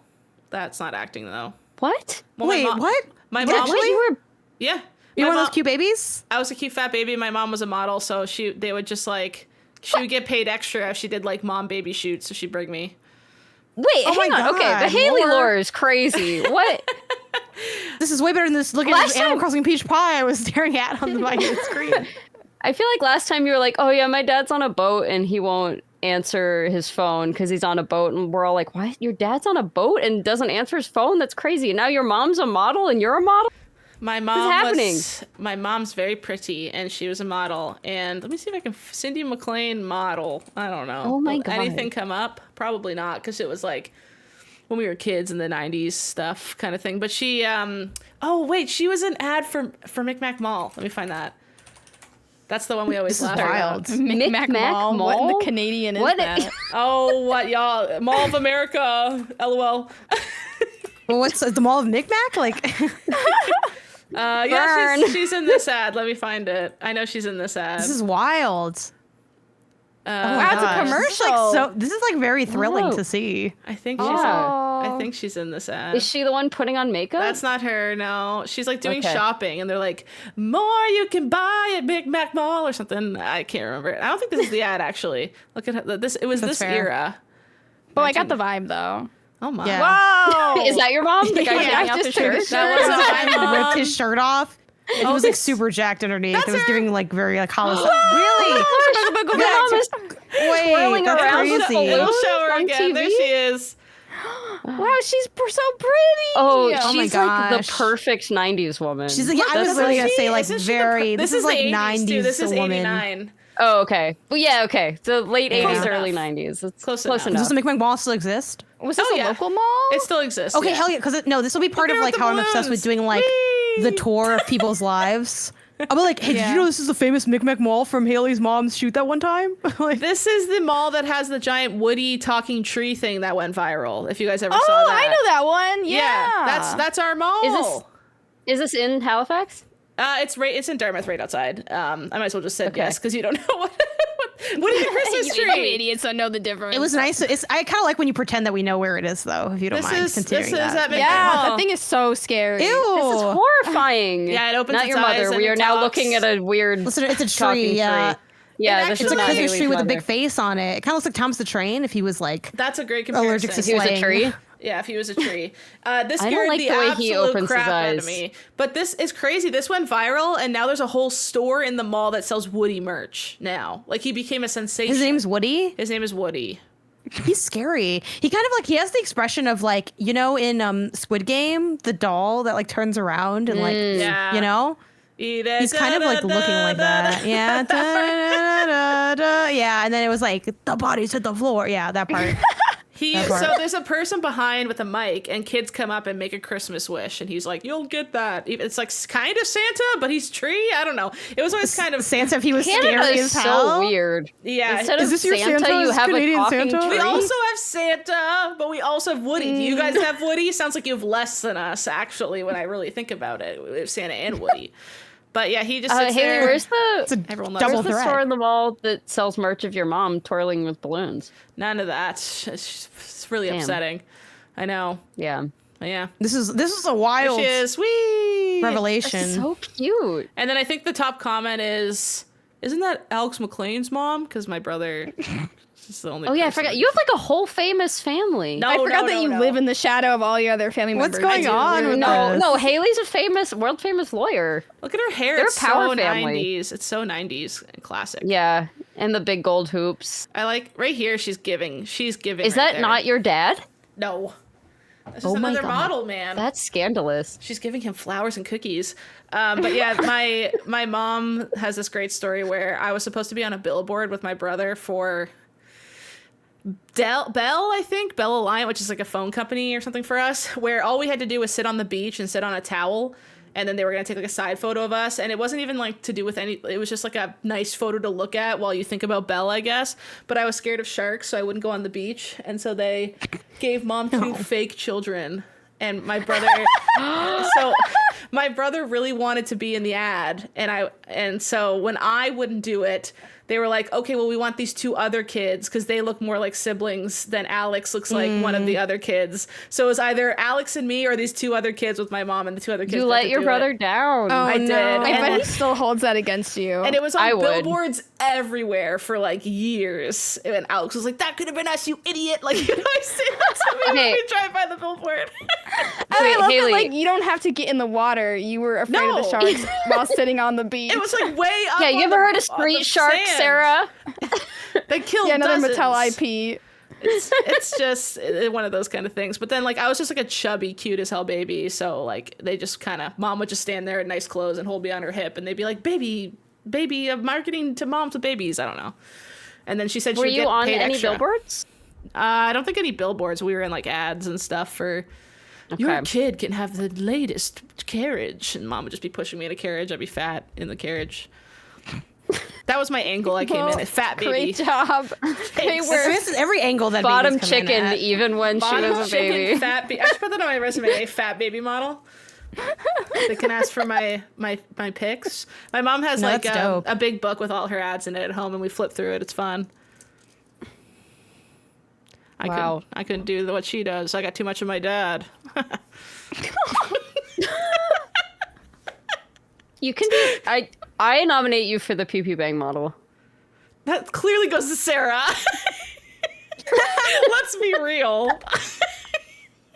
Who's I'll gonna take look the cozier pictures. with their blanket? No. though? Haley is much more charismatic.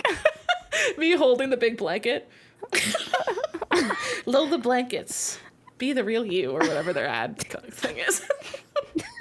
Nailed it. Softest blanket alive. So our challenge mode this week was we're having a dinner party. It felt like a good, I don't know, a good companion piece to the slumber party is to be making dinner. So every single one of us, this is a challenge mode that I feel like we really did challenge ourselves on. We all made a meal from, or something to bring to the dinner party from a video game. And I'm very excited about this. Should we start with, did someone make an appetizer? Should we start with appetizer? I don't think we got. Side dish. Yes, Janet. Oh, did a so we side had a dish. drink. Yeah, I we did have a a, drink. so we have Okay. we have a A beverage, main- a main, a side, and a dessert. Oh right, wait, someone did a dessert. Okay, so Yeah, let's start with our pre cocktail. food bevy. Yeah. Haley. I mean, yeah. Should we guess who made that one? We all know it was What is me. We all know it was me. Janet, are you going to say the thing that I'm going to say, which is mine is just inspired by a video game? I may have messed up. It's not from a video game. That's I fine. donked up. Interpret how you Yeah, will. I'm sure it's fine. Yeah. No, I mean, yeah, I'll get into Okay. mine after, but Is that what you're going to say, so I'm less dumb? no, I was gonna say I have a lot to say about what I made. This is my loaded gun. Actually, okay, I went through a lot here. Okay, here's mine. I'm a little bit upset with how this ended up. Okay, so I obviously am going to use I have a Ninja Slushie. I love this thing. I use it almost Yeah. every Of course. weekend, especially in the The summer. viral Pew Pew Bang slushy machine. The viral Yeah. Pew Pew Bang The one that slushie makes Shrek's crack. Shrek's delicious crack. Those are actually ones I actually come back to quite a lot. My friends love Shrek's crack. So here, I want to describe the vision before showing you the beverage. Oh my gosh. Okay, we have a similar trajectory, Haley. Okay, cool. So, my thought was I wanted to have like a layered slushie with the different syrups being like the layers of the rainbow. That was the goal, right? So cool. Wow, everyone's excited. That is a really ambitious project. I know. No, that's So- totally fair. Wait, can I guess what happened once you finished explaining? Okay, so I obviously made a white slushie. So in there I had orange liqueur, I had silver tequila, Sprite, some lemonade, and lemon juice. Like it was fruity, like that. I was just trying to make it stay white, essentially. So I added as much lemonade to have kind of like a lemonade flavor without it turning yellow. So that was that. The bottom is this brand called Cool Runnings, and they have this I think it's a brand from Jamaica, but they make a flavored syrup that's the exact flavor of orange. What do you guys call them in the States? Sherbet? Freezies. But you guys call them something else. Orange sherbet? Like orange popsicles? Popsicles? No, Orange Cream, Creamsicles. creamsicles? Oh, like the ice sucky things? Yeah, it's like yeah. just ice. Ice and it's like, sucky oh, things. they're kind of like they're freeze pops, Freeze ice pops, teas. yeah. They're called a bunch of Ice different things, pops? but yeah. Okay, we call them freezies. But I Yeah. didn't know they had an orange. Sometimes we call them flavor. freezies also, yeah. Okay. Yeah, that's like we're more alike than we're different, Haley. Don't let them tell you otherwise. Good. So that was on We get them at Montana's. the bottom. That's our thing. That's our culture. We have the orange on the bottom. Y'all can have Montana. I gotta be so Montana, the state, is a Canadian culture. And then some white slushy, blue Sarah. That's how you pronounce that, right? nice. Sarah. Oh, I don't know. I would Close. say Curacao, but I Curacao. could be It was wrong. Curacao. Curacao. Yeah, you just mixed up the where each Yeah, one I'm I'm gonna have goes. to But yeah, study you're this for the close. Pew Pew Bang final exam at the end of the semester. Blue Curacao. More slushy. Lemon. I have like this lemon syrup, more slushy, and then grenadine at the top. Sugar bomb, but it was gonna look insanely cool, right? And it's like, I don't know if you guys ever see like ombre drinks, like tequila sunrise. That was the vision of like kind of like that. But you put grenadine on top. Yeah. I But think it's I on know what went wrong. slushy. It's on slushy. So the slushy is a thick. Anyways, so here's the Rainbow Road. So we Oh, honestly, okay. Good. It's not rainbowed. It's definitely more melding, but the decorations, the vibes are immaculate. Yeah, the photo Yeah. is very good. This Can you is see great. that I tried to do some Hollywood magic? Like if this drink was just sitting on a table, you'd be like, "That's disgusting." But I like put it next to a trophy. oh, no, I have, totally, and yeah. I put an It's orange got- slice in it. A little umbrella. And the little Yeah. rainbow, is that a little rainbow sour candy in it? Yeah, Yeah. so like here's the empty glass. that's great. I've been drinking it this whole time. Wow, it's already empty. Yeah. Yeah. This was Sarah said that really you were strong drinking too, because it had a lot of alcohol in it. Because the blue Curacao Curacao. is also liquor. Curacao, like Curacao. Okay. So yours is like a Rainbow Road inspired. Then I assume you mentioned it's Rainbow Road, right? Yeah. And the other thing I did. I finished. You're like, sorry, that was the road. Also, the fun thing I did, which is hard to tell in this image, is I wrapped the straw in a fruit by the foot. Whoa. Take that. Okay. Yeah, trying Rainbow hard over Road, more here. like driving off the road. Or like rainbow. Hello. And it has at least 4 shots in it, this thing. So Jesus. It was good. It also tastes good. It's very orangey. That's why I have the orange slice in it. My friends, for my birthday this summer, I literally got a bunch of fun things to put in drinks for my slushy machine. Hence why I have the little umbrellas and like nice straws and stuff. It's also, you can't really tell, it's in my Rainforest Cafe glass I got. Oh, I could tell. I could see the little Rainforest Cafe logo just from the R. Just from that R alone, I know beautiful that's the Rainforest Cafe. So from this angle, I thought it was Sonic. Does anyone else see Sonic when you look at this? like the palm tree? You're seeing a palm tree. Yeah. The issue that came was the slushy didn't quite get to the thickness I want. It's very hard to make spike slush. Little chemistry lesson. I think we talked about this a bit. You have to have really high sugar content in order to make a slushy specifically. You can blend whatever you want, but the beauty of a slushy is it doesn't get diluted by water at all. When you make a blended drink, you have to either freeze the fruit or add ice, and then it's naturally getting diluted because of those things. With this, it's just, you could just put straight up liquor in it and a ton of sugar and it would turn into a slushy. So you have to sort of balance. So it's like I had to add simple syrup to it, even though it had lemonade in it, to try to thicken it up a bit. And it just wasn't thickening up. And then as you can see, all of the syrups sort of, what's the word? What's the verb? When congealed? Congealed. Thank you. That's perfect. That's exactly what I wanted. Sort of congealed to the bottom as in an orange-like paste with the white slushy sitting on top. And it did not do the layering thing I wanted. Still got me pretty buzzed for this episode and still tasted decent. So I'm going to count it as a win. 10 out of 10.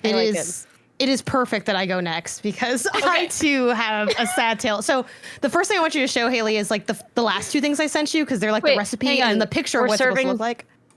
So we're serving the side next? I guess that makes sense. Yeah, let's do the side. That's fine. That's fine. Please, let's do the side next. Please.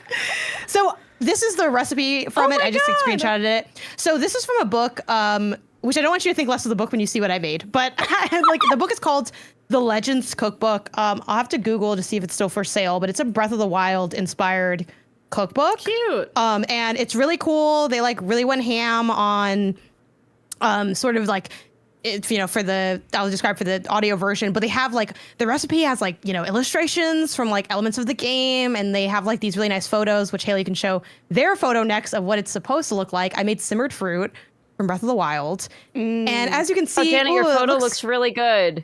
It totally does. And I could have easily said this is what I made, but I think everyone knew that was a lie. But it's basically, it's just kind of fruit sort of cooked in a pot, a little bit of like water, some cornstarch added at some point, some pineapple juice. Like it's just kind of meant to be like fruit sitting in like a vat of stuff. And they did write in the recipe that you could use this as maybe like a pie filling if you wanted to. But this is one of those things where I was like, okay, this seems like it'd be fun to do. It's kind of simple. It's like not super my taste, but it seems like simple enough. It seems simple enough. And also I thought it was fun because it's one of the first things you make in Breath of the Wild. You throw some fruit into a pan and you make simmered fruit. Now we have the photos that I have to share, which start with like the cutting board and the fruit. As you can see, the vision was there. Oh. It looks like I'm about to cook up something real good, right? Right? Yeah, and then we have the next photo that I have. I feel like this would be hard. This is what it looked like. I feel like it's really hard to mess up with what Sarah was going to say. No. It's hard to photograph it looking good, right? Because they had to, in their photo, they had a bunch of unsimmered fruit on top of the simmered fruit. Yes. To hide it, basically. Because it's essentially you are making boiled fruit mush. And then have corn, like an unpeeled orange slice in it. Yeah. Everything on top there that's not the goop is not a cooked, that it has not been simmered. So like they decorate it. They garnished the hell out of that thing. And I think even you could have outside garnished of that, the hell out of this too. But even outside of that, I don't know why mine is so brown and theirs is so red. I have no idea. These so cards on the table. Cards on the table. Sickly. They are on the table. Did you adjust the recipe at all? Like, do you have less on the red, table. like no red fruits in there or something? No, the only thing that I feel like I maybe literally did wrong, which is possible, is like you have to like boil it, then you let it simmer for 20 minutes, and then you add like a cornstarch water mixture, and then let that like mix. And there's also brown sugar. Maybe I had too much brown sugar or something, but I used the amount they said. Did it get? It was in there for like you overcooked the sugar because then it browns, but it's already brown though. Maybe because here's the thing. Here's what happened. Here's the tea. It was like, oh, you just let it simmer. You put it on like well, first I thought they wanted it to simmer on low. Then I read it back and it was like, actually it's like medium. So I was like, And then also I'm like, yo, was this even like on for real? So I'm not gonna lie, at a certain point, I might have messed up. And if you hit the next photo, this was me trying to add it and kind of dress it up a little bit. I put some fruit slices. Now, at the end of the day, like, why does it matter if, when it comes down to the taste, right? Yeah. How did it taste? I didn't really like it. I gotta be so honest with you. I didn't like it. It tasted boiled too pineapple-y. But like, I don't know. I also think like they wanted it to have this thickness with like the cornstarch, and I felt like it was too thick. Look at the I wasn't into it. Slices like a toenail size. Wouldn't do it again. But yeah, I didn't. It didn't. Thank you. It's an orange, but thank you. What about on some ice cream? That could kind of hit. Oh, yeah, I think sometimes you make something and you're like, this one's a one and done for me, because it was so discouraging that I never want to see it again. That was me in this recipe. So it was really funny holding back this story when you're like, no, you cooked. Didn't you make something? I'm like, look, I can make some stuff. Can't make this. That's for sure. And also, like, I think someone with more cook sense. We talked about Sarah's game sense. Someone with cook sense probably could have done better even as a first shot. But it did not work out. So I would say this is definitely giving like, oh, I'm cooking something up. Like, eat before you get here, because what I made didn't really pan out. Yeah, I didn't really like it very much. But shout out to Link. Now, in my defense, my brother had some of this too because he was over at my apartment at the time. He said, "Hey, people weren't like eating this for real, right? This is just what Link was doing to survive. So maybe it wasn't really meant to be a standalone dish, the simmered fruit." But yeah, I did not do it justice. Scathing criticism. Like, yeah, this maybe is for it wasn't meant to be edible. Maybe I wasn't really supposed to be throwing this back the way that it was meant to be. But yeah, it looked really bad. To be fair, if you bring up the picture of what it looked like in Zelda, it's like the same color that yours is, and they just put a bunch of fruit on top. So actually, yours is more game accurate. Yeah, maybe it's more. What is it? It's more lore realistic, and that it's bad. But also, I googled simmered fruit because I was like, is it even a real thing? And I only got Zelda stuff. Wow. Yeah, that's the other thing too. So and now we know again, why. I think the cookbook actually is pretty cool. I made one other meal from it once. It was challenging for me to make, but their general food seems like kind of cool. But yes, it is obviously playing with like, they do it like by the book of like all the recipes, and maybe not all the recipes, but a lot of the recipes. Like they even have dubious food, which they like do like a green sauce on chicken and stuff like that. So that's cool. It's a cool vibe. Do not let what I made deter you. Here's someone doing and money. Can we just tangent? And like when I was looking at stuff, I looked at so many video game cookbooks, and I came to the conclusion that one, a lot of them just have really cool art in them, and like the way they look is half the selling point. And two, how talented the chefs must be to like be hired, and they're like, make me a Final Fantasy 14 cookbook. Here's all the fake recipes we have in the game. Make them real and make it so that somebody who plays Final Fantasy 14 can actually make it. So they all have to be really like beginner friendly. Yeah, and it has to not taste like but crap. Also, I feel like half the video game cookbooks are just like the Lich King's tacos. Like, it's not like a real thing. And that's what's cool about the Legends one. Like that sounds delicious. I'm not gonna lie. What the hell is I feel like they all had the same thing. Like every single one had like a pancake, but like with a mango on it, so it's different. Yeah. Wait, Haley, what did you pull up? Because this looks way better than what I made. Is this supposed to be what I made? Like, how do I make this? Because this looks way better. This is from a YouTuber called Flavor Quest. She only has 1,000 subs, and she's doing a good job. Is she making like from the cookbook? Yeah, or like her own recipe. Cookbook, but she like inspired. She like showed off the Zelda fruit at the start, so it's not just simmered fruit. Like this is Breath of the Wild simmered fruit, and then it looks like what's she putting it on? There's like a little brie sandwich on the side. Oh, she put it on my brie sandwich. Wow, that would be delicious. That would be okay. Well, and she's not on this podcast, guys, so. She put it with a side of Greek yogurt. That would hit. Wow. Okay, if you like her so much, why don't you podcast with her, okay? Since you love her so much. Just put your fruit in some yogurt. I'm just going to have Isaiah make this, okay? I could have been a coward and had to make my homework, but I decided to do it myself. This is like when you see those pumpkins that kids make and they're really good and you know the adult made it. The parent People made will them. know I did this assignment because only I could make what I made. Yeah. Yeah, it's authentically me in that it's not very good. Anyway, but we have still our main dish, so we won't go too hungry during this. Like, you know what? Okay. I'm hoping you get drunk off of Haley's thing before you eat mine, so you won't know what it tastes like. Actually, Yeah, have a couple Rainbow Roads, and you'll be like, Jesus Christ! yeah, I'll eat whatever the hell you like, want. who cares? Exactly. I will die from the amount of sugar in this first drink and the side dish. Yeah, a little bit. Are you ready for yours, Kelsey? I'm ready for mine. Okay, so my meal is this specific one. I thought it would be fun to do a callback to when Sarah took us to Altamira from Tales of Symphonia. I thought it looked The one- Japanese. Like, it looks like a Japanese dish. Yeah, so what's really funny, It's and this is pasta. true in every Exactly. Put single on it. game, as far as I can tell, every game calls this spaghetti. This is not spaghetti. This is like a Japanese dish that is called like spaghetti Napolitan or This is not spaghetti. This is Japanese It's not- spaghetti. It is. Well, it's a dish that was invented, I think, in like the 50s or something, but it's Japanese comfort food that's like an American, or I guess Italian, but the Americans brought spaghetti over, fusion. So every game just calls this spaghetti. Tales of Symphonia calls this spaghetti. Animal Crossing has the same thing in it. They call it spaghetti. But like, you use spaghetti noodles, but it's got the sauce is like a ketchup and miso blend. So if you guys have ever had like omurice or anything, it's kind of that like flavor profile. And then it's got and then it's got like peppers and usually peppers and onions and usually sausage on it. Although I've seen people do like bacon. I feel like and it's ham more and often stuff, too. ham. I like Well, the sorry, color. I didn't make it. Sorry, The sorry. color of this is very vibrant with the red Yeah, sausage is definitely noodles better than the ham, though. and then the bright green peppers. I made it with sausage. So this is what the Wonder Chef teaches you how to make in Tales of Symphonia and Altamira.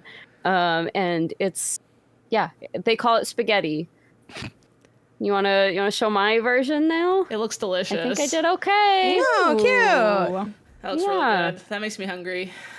It's delicious. It is like, I'm not someone who would be like, "Oh, I love ketchup," but like, there's something about the way they use ketchup in Japanese dishes, like in Japanese comfort food, that is so good. Like, when I felt ridiculous making this, because you literally do like end up squirting ketchup onto your, like, you've made a nice stir fry and put the cooked noodles in there and everything, and you end up squirting a bunch of ketchup onto it. And I'm like, this feels ridiculous, but it's so good. It's so delicious. It looks good. You have a nice char on the vegetables. I love when veggies are like that. They're not just cooked, but they have like a little, char on them. Yeah. So I hope you guys are hungry. That looks Yum. good. Oh yeah, people are There's starving after this course. They're drunk and as they're really hell. drunk also. They're drunk as hell, has a little bit of fruit, and now they want to gorge. Yeah. What's They're funny actually is ravenous. because this has like ketchup and stuff in it, it is also probably kind of high in the sugar count. So we are killing people with sugar. Yeah. Mine is probably actually the highest in sugar count. Oh yeah, because you're no. dessert. Because I have the dessert, and I also chose, I think, one of the most sugary desserts. Oh, let's go. Let me bring up your presentation. My presentation. Thank you. Of course. I had to sell the story. Okay, so I made Ooh. the Baked Alaska, the famous Baked Alaska from The Sims. It's in like The Sims 2 and 4.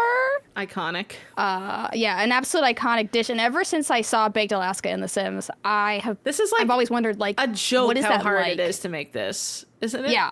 Yeah. Well, in The Sims 2, you have to be at the very highest cooking level to make a Baked Alaska. And if you gosh. don't do it successfully, you could like burn your house down. Oh no. Yeah. Was it So like let's that get- for real when you did it? It did feel that way for me specifically. Let me make this big. This needs to be. You had nice effort with all the pretty visuals. Oh, thank you, Haley. Yeah, Thank this you. is really nice. Thank you, Sarah. Thanks for putting in a lot of effort. Okay. It was ready. a good 30 minutes of effort.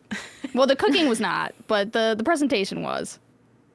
Ooh. So I got my recipe from the unofficial Sims cookbook for Baked Alaska because I didn't want to buy a cookbook, but they had this recipe in the Amazon preview. Nice. So I Nice. stole it from the Amazon. Well, I was like, it's a good thing I want to make Baked Alaska, so I stole it from the Amazon preview. So this is what they're supposed to look like, and we'll see how mine turned out. Okay, so there's two different Baked Alaskas. There's Baked Alaska in The Sims 2, which is more cake-like, and then I didn't realize in The Sims 4 they all look like little turds. For whatever reason. I don't know why they look like cinnamon rolls. Yeah. Oh God, and sorry, that's Yeah, those are cinnamon rolls. Except in the gameplay, they do look kind of browner or like darker than It's like cinnamon chocolate. rolls. Yeah. Yeah. Can I ask a dumb question? I don't 100% know what a baked Alaska is. I know it's got like ice cream in it. Yeah, so Baked Alaska, it's like the base is some kind of cake, and then you put a big mound of ice cream in it. And then on top of that ice cream, on top of, you get the cake, and then on top of it, you put like a dome of ice cream, right? And then on top of the ice cream, you put a bunch of meringue on it, and then you basically bake the meringue. So you like toast it. You put, so it's like a fire and it? ice situation. Okay, so I looked it up. I learned a lot about meringue and Baked Alaskas. So in The Sims, they make a bomb Alaska because they put like rum on it and then light it on fire. The Sims unofficial cookbook did not have that because I think it's like a danger to you, yourself, and others if you tried to do that. So the actual recipe called for putting it in the oven and baking it, but I got really stressed out about the idea. Yes. So it's a very, I cannot describe to you how stressed I was making this because if you do not work fast enough, it will just melt. Oh. So it's like you have hardcore on your challenge mode. Well, and then I love any excuse to buy like a kitchen gadget. So I was looking up different ways to make the meringue on Baked Alaskas, and one person was like, "But you should literally just buy a kitchen torch because like they're only like $20 and they're really fun." So I bought a kitchen torch, which is just the thing that you like brown creme brulee with. It's like just like an open flame. And that was really scary. You shouldn't just be allowed to buy that. That's one of those things that I'm surprised that you can just be like, give me a small flamethrower. I mean, you can buy lighters. That's kind of what it is. Yeah, I know, but I don't know. It just seems. So I bought a kitchen torch. I was really excited to use it. And we can go to my next slide. So yeah, there's me making my Baked Alaskas. Oh my God. So for whatever reason, this recipe called for a pound cake, but it literally just says like, it doesn't give you a recipe for a pound cake. It just says get a pound cake. Like you're just supposed to buy that portion of the recipe. Like you're a sim and you can just make it apple. Yeah, just get a pound cake. Well, I mean, you could I should have just gone to the grocery store and got a pound cake, but I didn't. You made the pound cake from scratch? Yeah. Oh my goodness. Yeah, it was okay. All the recipes for pound cakes were like calling for like 6 eggs, and I was like, in this economy, so I found one that only used 4 eggs, and it was passable. Nice. And then I got ice cream thing. How'd you not get it to melt? That's fascinating. It's Neapolitan ice cream because I thought that was most aesthetic.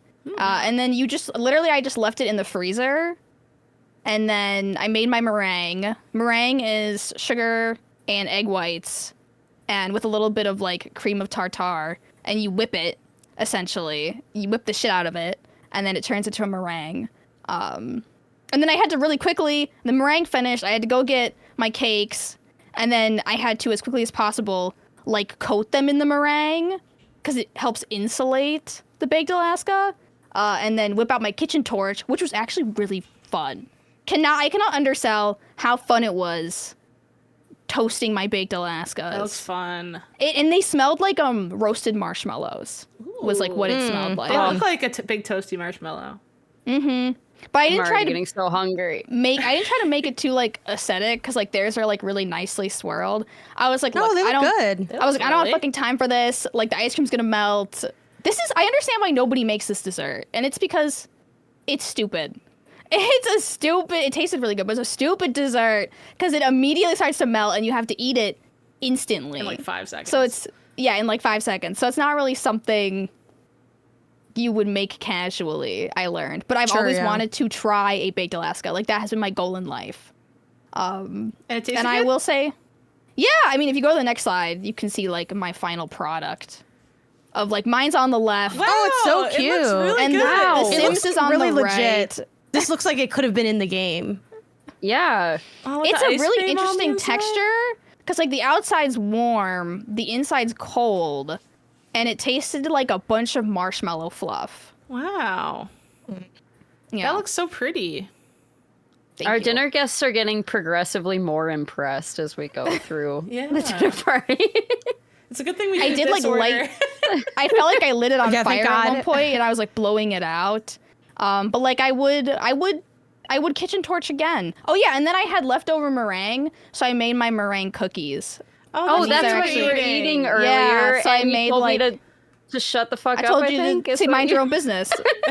So I made little meringue cookies. That's cute. They're like Peeps. Meringues are one of Yeah. my like favorite treats. I know it's basically just sugar and air, but Well, and then it like the texture is like if I It's could eat such a good styrofoam. texture. Oh, and these are the other things I wow. baked for my resume in case nobody believed me.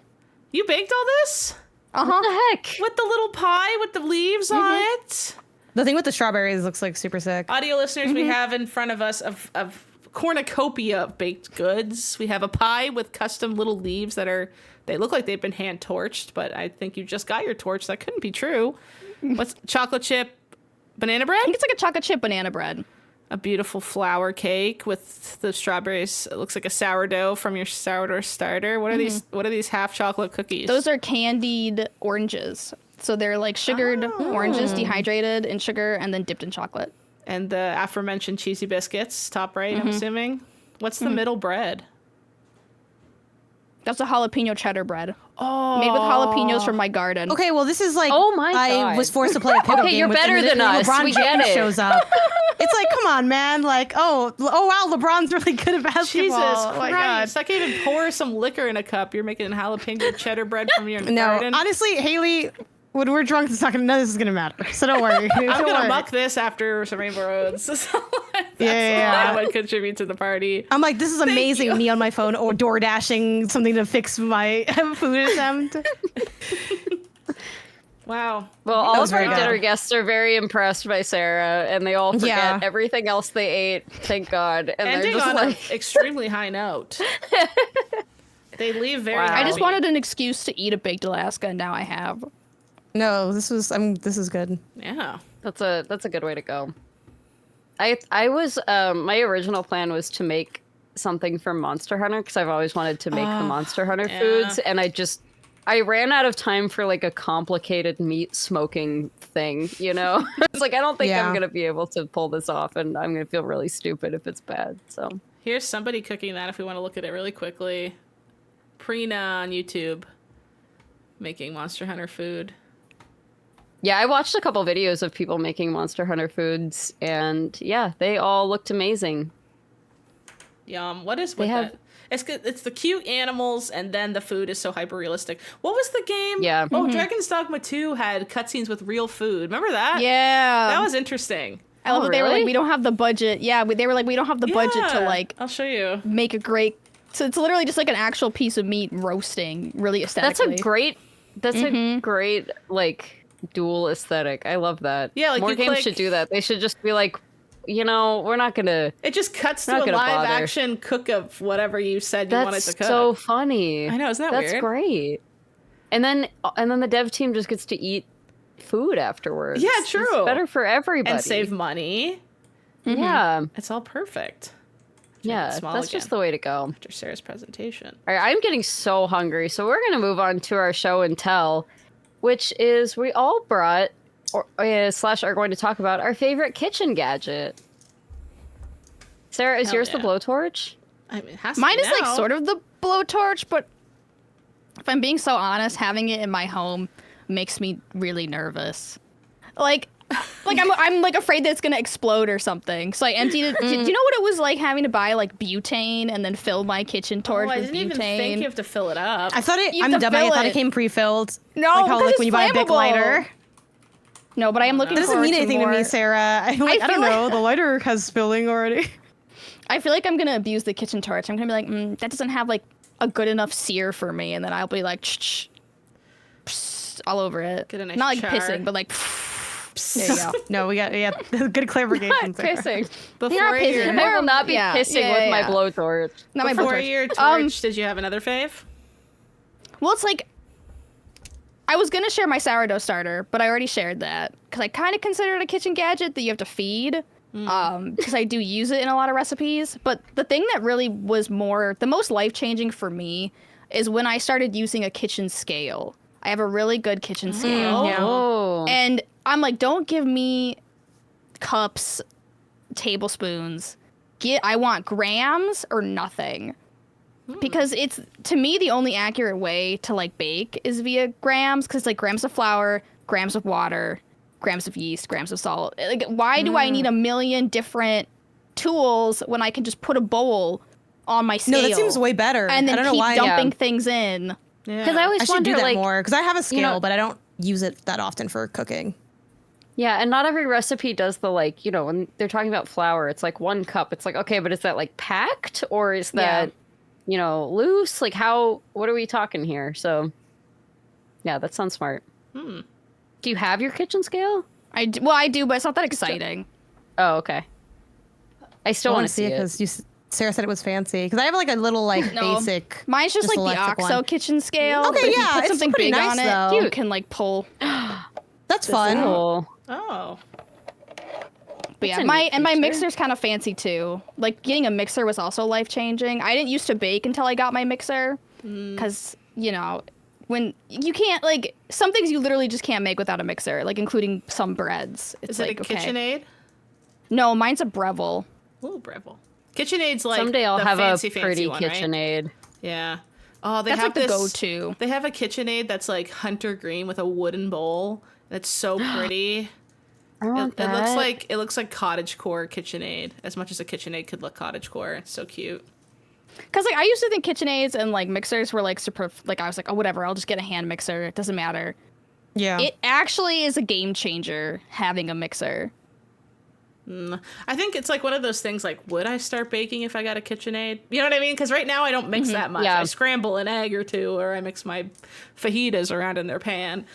Mix the pesto and the freaking sour cream for my antijitos. That's about it. But if I got a KitchenAid, would I be like, now it's time to elevate and actually become a baker person? And I don't know if I would or not, or I'd like, it would be like a thing that hangs over my head in the kitchen that I don't use and feel guilty about. You kind of have to. Yeah, but it's kind of fun getting to- those things, though. Yeah. They I also feel like have I I such- just could. feel guilty. You're like, this is who I wanted to be one time, and you can walk by your past self. Oh, It's those like kind of like hanging out kitchens? with a ghost. Those kitchens You know? with the built-in drawers that like are for a KitchenAid Yeah. that you can slot up and down. Talk about dream. A dream. Yeah, that's a real I'm space. staring at this KitchenAid that you were talking about with the wooden bowl. one. Oh, now I need Oh to my show it. god. It's like so expensive. It's like a joke. I think on Walnut Etsy, I feel like- wood. on Etsy you can buy like wooden bowls that work with your KitchenAids. You could probably like hack your way around it. Yeah, but it's not as fun though. It's kind of nice just buy This the thing is that's the thing. $800. Oh my god. 1,200 Canadian. Yeah, that's. Wait, so what did I look at? KitchenAid wooden bowl? Is that? I got it right here.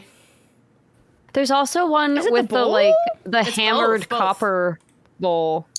Oh, no, I mean, like, is the bowl what's making it so expensive? Because I thought KitchenAids were like roughly. It's also like Look at this. limited edition. Oh, Yeah, is it like is this like the Hermes of KitchenAids where it's just like upcharged because it's like Hermes? Did you guys see? know? There's like Dolce and Gabbana kitchen appliances that are really pretty. Ooh, Um, like pans. kitchen. Yeah, I saw them at oh god, why am I blanking on the name of the store that sells all the nice kitchen Pottery stuff? Barn. No, Ooh, these are Crate and Barrel. pretty. no, not Crate and Barrel. The one that's just cooking stuff. These KitchenAids are like $700. This must be like a already, local so- thing. Oh yeah, I No, saw it's these not. too. No, it's a big chain. That's kind of cool. Well, what site are you on, Chain. Haley? Cooking This is TSC. store. It's like Williams it's a command. Sonoma. Williams Oh, Sonoma. Oh yeah. They do a smeg. They have a smeg. Look how What's the beautiful snake these again? are. It's a This toaster. is brand. What? It's a brand that should not be named that. Cream smeg. Remember? Okay. My sister wants a No. cream Yeah, how can I smeg. I forget? don't want to remember. Yeah, leave Smeg in the comments. Ben got So mad we about wouldn't talk that about because this. he said he gets emails for every comment people leave, which What? Turn it off. turn off. But every time just someone feel left like, a yeah, you Smeg know that comment, off, he yeah. got an email that said Smeg. Do it again. Let's do it Okay, again, you guys. Just Run for it back, Ben, run it back. Please, Run it back. Please Make it say go viral, Smeg yeah. again. This toaster is $1,300. Yeah, it's. I'm now designer. realizing some of this stuff that where it's like super expensive. I'm like, this must be how people look at, even though my purses are not nearly as expensive as any of these items. Like they're like 1/60th of the cost, but I'm like, It's like, I'm like, yeah, why would I spend that much money on that? I'm like, that's probably how people feel about the dumb things I spend money on. But I like to piss away money in a very specific cosmetic way, but it is very pretty. This is the kind of like expense that you just have so much money you're bored. You know what I mean? Yeah. Like, I'll buy the Dolce Gabbana dream about kettle. doing that though. Yeah. That's the dream, to be able to do that. They have a so Smeg cool. mixer that's the Dolce & Gabbana thing. It's gorgeous. It's beautiful. Absolutely stunning. Yeah. This is one of those things where like the dream is to juicer? win like a shopping spree. You know, like you don't. Yeah. It's not like there's kind of no amount of money you could give me where I'd be like, that's what I'm buying next. But like if I specifically had like a Williams Sonoma shopping spree, then I'd start getting silly with it. Is that a whole? It's really pretty. Oven? Yeah. Yeah, with matching wood. They're really nice. A fridge? Okay, they're taking it too far with the Smeg fridge. A Dolce & Gabbana fridge? The Dolce & Gabbana fridge, I think it's one step too far for me. I can't do the Dolce & Gabbana fridge. Wow. Maybe Okay, how you much- really how touched much your is Dolce the- & Gabbana fridge. How much is the Dolce & Gabbana's fridge? Well, that's fine. It's got to be like $24,000. It's gotta I feel be. like If 'cause the fridge toaster is are expensive. You want to know? You want to know? Yeah. $50,000. Oh, it's not even a big Yeah, that fridge. sounds It's one right. of those skinny ones that has like room for one milk. I do Yeah, think it's this might ridiculous. be like this might be a markup because I don't think they're making them anymore. Like I think this might be a like they scalper made them in prices in the Williams Sonoma. 2018 thing. So yeah, maybe it was only 20,000. This is like, have you guys seen the spice houses? No. Oh yeah. Like the little like houses that like, yeah. those are, the Lennox Spice Village. That's what you would look up, Haley. Like they're so cute, but I've like started to realize They're so cute cute. packaging versus like it just makes more sense just to use the thing that they came in. But this would be like No, but I love cute They're packaging. so cute. I know. It's my Didn't they weakness. re-release cute. these? I think They so. did re-release them, yeah. Okay. They dropped a new, so you don't have to pay the scalper like markup price. Not scalper because it's like that doesn't even exist when these things came out. But the resale This is price going anymore. on my. I All feel of like this you is could buy going these on and my then wish just not list. put stuff in them. They're really Yeah, pretty. I just want these to go all around my house. They're little houses, and they say like sage and thyme and just different like spices on them. That's so cute. Yeah, but the issue is I just feel like they're not like how much would it shaker suck to have- spices, which is annoying. Are they not? No, they're not like shakies. you like No. lift them up and pinch. Oh, that's awful. Oh, Yeah. okay, So they're I'm not putting entirely spices in impractical. them. I don't I like the just shaken want- spices. I just want them all around my house. You want pinch? I want a Sarah? shake option and a dip Well, I like that option. because whenever I cook, it's Oh, like a you're- teaspoon. Oh, you're doing like the grams thing. Well, yeah. Well, I don't want to shake it. I want to like get in there. That's true. Yeah, that makes sense. Yeah. Well, I like having Okay. the option of both. It should have a shake at the they're top so and a stop at the bottom, but cute. Which they're really house pretty, would you but guys also- live in? Oh, Saffron. Oh god. I gotta look it up to see it closer. But the Yeah, I thing with gotta this see too these is I know there's posters. spices that I have that probably Dibs aren't. on you know, oregano. they don't have like the elote Trader Joe's spice house. So it's like, what am I really gonna do with this? Oh, I love that one. Oh, oregano's cute. I want to live in Saffron. Yeah, I I think actually these are live just in for, onion. Coriander is actually really cute as well. I think these are just for display. Like I don't think. Yeah, no, this is for No, you Like yeah, gotta who's use like them. cooking a lot with like I mean obviously saffron, but saffron's like an expensive spice, and I wouldn't be Yeah. leaving it in a tiny Well, house. if I had Lennox Spice Village money, then maybe I would be cooking with saffron, or my chef would be. I don't know. Look, they have Tarragon, same deal. They have bigger canisters as well. It's kind of cute. Oh, those are cute. Was it marjoram? For your Marjoram? flowers? yeah, I was This just thinking I don't know what that is. This is above my. See, I don't even know what this is. This is. I shouldn't be looking at this even. That's where I want to live. Wait, these all say they're sold out. I thought you said I could still get these. Oh, like you could get They them were like a re-released year this ago. year. Yeah. Yeah. We're too Sorry. late, Kelsey. But try these. you don't want to have to live in the Next time, Spice Village, Kelsey. Kelsey. The taxes are insane on the Spice Village. You don't want to be there. It's a horrible I investment. want to be there. I need to live there. It looks like they came back in stock 21 days ago. Oh, really? Okay. Yeah. All right. So they're like they're You're putting gonna be like stock back you're up gonna on be it. at like I got barricade for the Lennox Spice Village, so you're gonna be rope dropping. Yeah, you can yeah. put your email, let them I'm notify gonna be on you. BrickSeek. Do you guys But the ever thing go here- and look at the ads and see them in real people's homes and it kind of Oh, yeah. it lowers it a Totally. little bit so you don't want it Yeah. as bad? Oh, yeah. I try to do Yeah. that. Yeah, It's like, oh, it would look just as... Right now it looks insanely adorable because they have little pink pastries sitting in front of them. And there's like also a whole bunch of other cute stuff that I don't own, setting it up like I did to try to trick you guys with my Rainbow Road drink with all this extra stuff around it. And the drink was just okay. It worked. I was drinking the Rainbow Road Kool-Aid on that for sure. It got me. I said, you know what? A rainbow is going to blend together eventually. Why can't it be now? Yeah. The thing with the gadgets, I do have my little like gadgets, which it's funny because this is like I'm not going to beat the I can't cook allegations because these are like the most rudimentary gadgets. Oh, I brought stupid ones too. Don't worry. But it's because like I am trying to lower, like if we had more space, and Isaiah loves kitchen gadgets, we would have a bunch of stuff. We'd have like specialty stuff for everything. But I live in an apartment. It's not that big. There's limited counter space. There's limited cabinet space.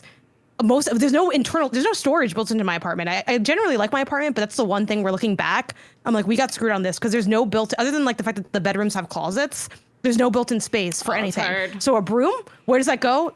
The fucking corner. Like, where's everything go? In the IKEA Calyx shelf. The what's up gamers of furniture. Okay, like I'm surrounded by IKEA Calyx shelves.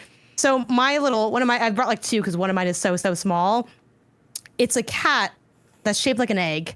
And you put it with your eggs, and it tells you like when you can put it in. It's a little faded because it was cold in the fridge. I had to pull it out of the fridge, but it'll tell you like hard, medium, or soft for like boiling the eggs. Oh, and you just put it in with the eggs. How does it and tell it's you? great. It like fades. It's like a heat temperature thing, so it'll like fade to the one that you need.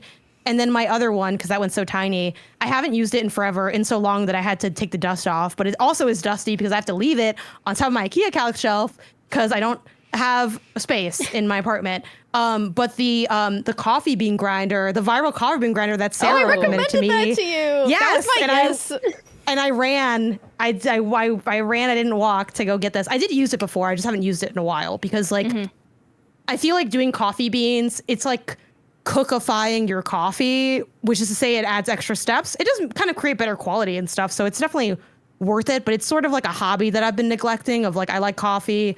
It seems like a fun way to engage with coffee, but then I got kind of lazy, but I do still have this and enjoy having it as like a little option. I have this in just like a French press to like, again, save space. I think with more space, I would totally have a bunch of coffee bullshit, but like there's not that much space. So it's like, we got to give that space to like the rice cooker, the blender, people that are doing like the job all the time and not just coming by for funsy time. So yeah, I don't have the space to have fun. That's why I don't have the Spice Village, but those are my gadgets. Love it.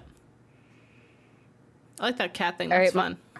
It's so good. I got it from Daiso. Daiso has such like good, cheap, useful little gadgets. Every now and then they're too cheap and then they fail instantaneously. But this one was a win. Nice. I want to get myself one of those. It seems useful. I interpreted this question or this challenge, show and tell, whatever. I just wanted to bring my silliest kitchen gadgets. One of them is barely a gadget. This is a bottle opener. But it's Sailor Venus's wand. So you take that. That's a little magnet, and then it's a bottle opener. That's so and it's cute. just really cute. I need that. It's just. I got it like from an artist at a convention years ago. So I have genuinely no idea where this comes from, but it's really cute. It's been my trusty bottle opener this whole time. And then this, my grandma got for me, which was like it's the most random kitchen gadget I can possibly think of, but it does work. This is a brown sugar saver, and it's got a little hummingbird on it. Those are magic. Cute. It is, yeah. Like you just wet it and you put it in your brown sugar, and your brown sugar doesn't get all like gross and clumpy and hard, and it works. So see, is that why my thing didn't work out? Because the brown sugar was too old? Because like low key, it might have been the freshest brown sugar. Okay. Yeah. Someone in the comments get to the bottom of why this failed so badly for me. Please, like you can DM me on Blue Sky. So yeah, this is definitely. I mean, it's not like these are expensive. I think these are probably like $4 or whatever. But it is definitely like when you think one-use kitchen gadgets that like I'm like you, Janet. I don't have that much space. I have more space in this kitchen than I have in the past, but it's still.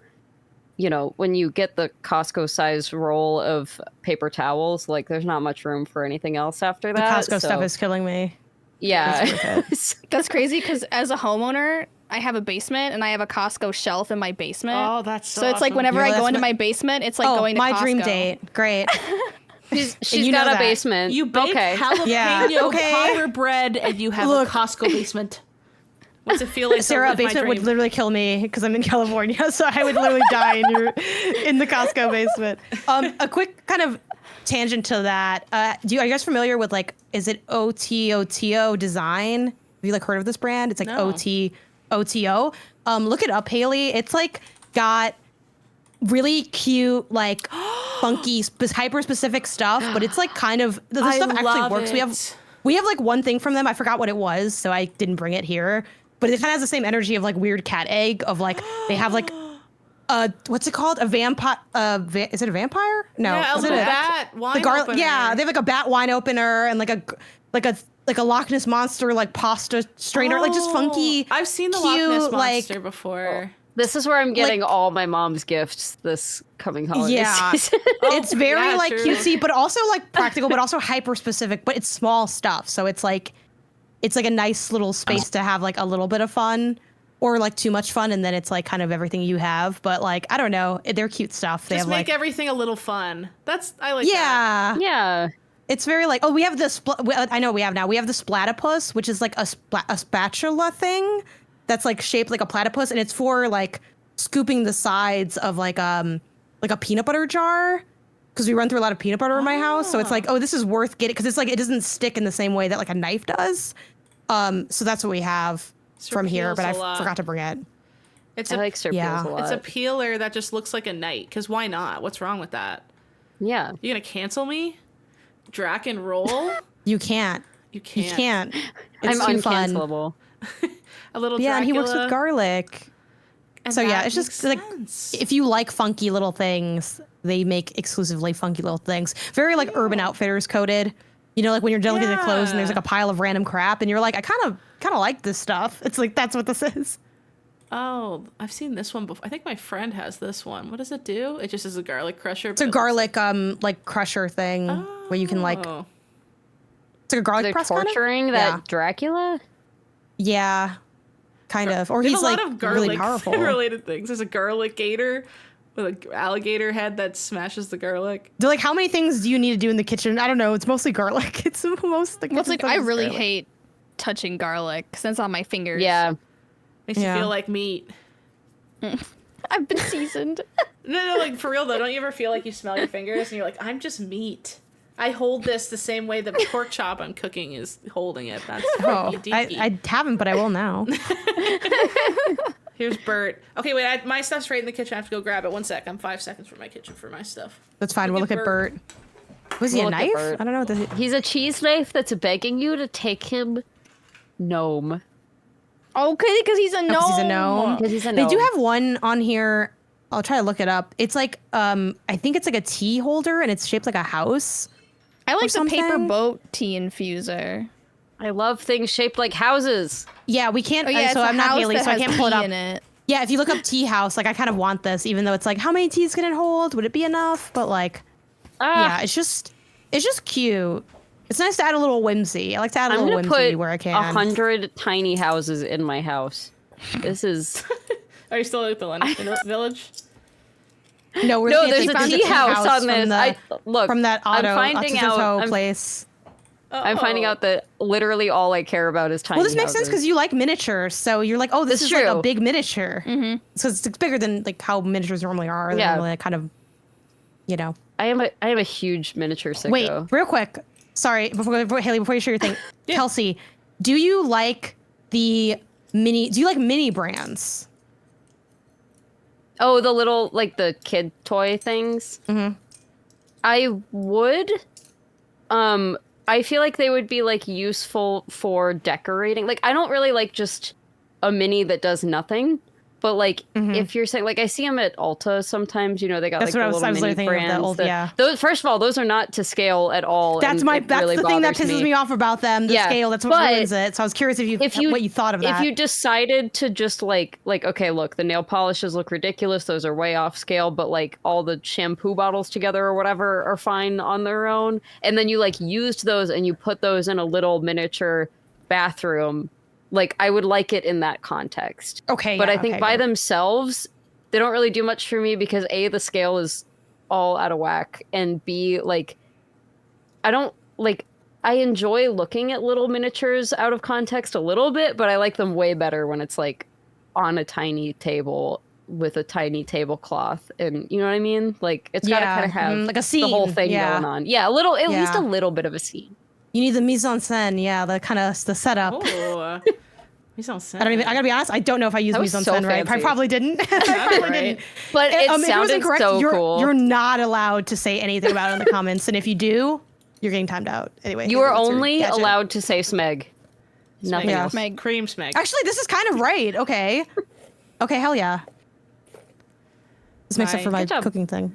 So my big item is my slushy machine. Come on, that's obvious. Can I show it? Obviously. A legend. Let me look at the Ninja Slushy again. Yeah. The viral slushy machine. Let me just show you guys the slushy machine, because this thing, I literally am. It's just so fun. There's a new slushy. Oh, there's a different type of Ninja Slushy. I don't want someone talking. I just want like the trailer. What commercial? I want the commercial for the Ninja Slushy. Here we go. It's just like, it's so foolproof a little bit. Like as soon as you learn how much sugar you have to put into it, you literally make drinks that taste just like you're down south. It's so fun. And what we do is like we pre-make all the drink mix in one big pitcher. And then when we take a drink, we just fill it back up a little bit with the pitcher. And then by the time you come for your next drink, it's already slushified again. So you just like never have to worry about it. And it literally gets to the point like when everyone's leaving, I'm like, who wants one last big drink? Because I'm always trying to like finish it off. So everyone's like, yippee, free margaritas at Haley's. So everyone comes over and get free margaritas. And for my birthday, all my friends just got me like drink mix stuff. It was really fun.